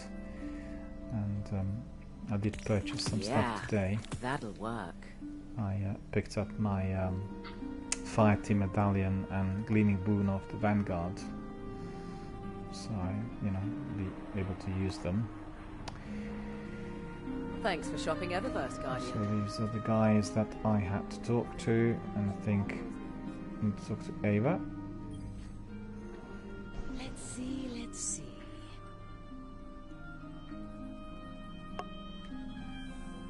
Just coming back to what EML said, CGI costs are incredibly expensive, but I'll give you some other examples of films which were made without greater CGI input. Mad Max, the last one, what was it called? The last one with Charlize Theron and Tom Hardy was actually done on location, and there was hardly any CGI. It was extremely expensive. Also, Christopher Nolan did some of his stuff for Interstellar like that. And Ridley Scott built a whole set here in London for Prometheus, which was one of the latest Alien installments. And these films were extremely expensive due to that. They actually worked on a live set, which was bringing them back to the old Hollywood days of the 1920s, where they would build these massive big sets and, you know, do everything in studio. So there's no way of avoiding costs, but I guess reducing certain costs really helps, because if you think Destiny will have a production cost of about 250 million, but they will have massive marketing costs. They will be probably exceeding 250 million, you know? So it's the combination of the two that actually will present the company with a major cost, because why is it that Apex, and actually Apex is not a good example, why is it that some big blockbuster, we hear that Red Dead made $750 million in one weekend? Well, we know that the game was costing about 250 million, but and obviously they worked on it for 6 years. But we don't know what the marketing budget was allocated, because they will never volunteer that information. You know, it's just like one of those company secrets, and people forget. It's a bit like when you talk to somebody who doesn't, for instance, is not familiar with how the industry works generally, and the actual physical format is so cheap, it costs less than 10 pence. Well, fair enough, but that's just a part of it. All the other things are very, very expensive to produce, which obviously includes the artist being paid, everyone else who was working on production need to be paid, and, you know, marketing costs, which obviously are phenomenal. So yeah, it's all a bit unsavory when it comes to oh, we've lost it. We've lost our broadcast. I had some messages indicating there are outages on PlayStation Network, so myself and Captain Jack will stay here live on air, but I'll have to restart my broadcast. So for everyone watching on various platforms, I need to tell you we need to restart the broadcast because we are suffering outages on PlayStation Network. So bear with us. I will discontinue and then restart the broadcast within literally 30 seconds. So please stay with us. We are going to be back very, very shortly.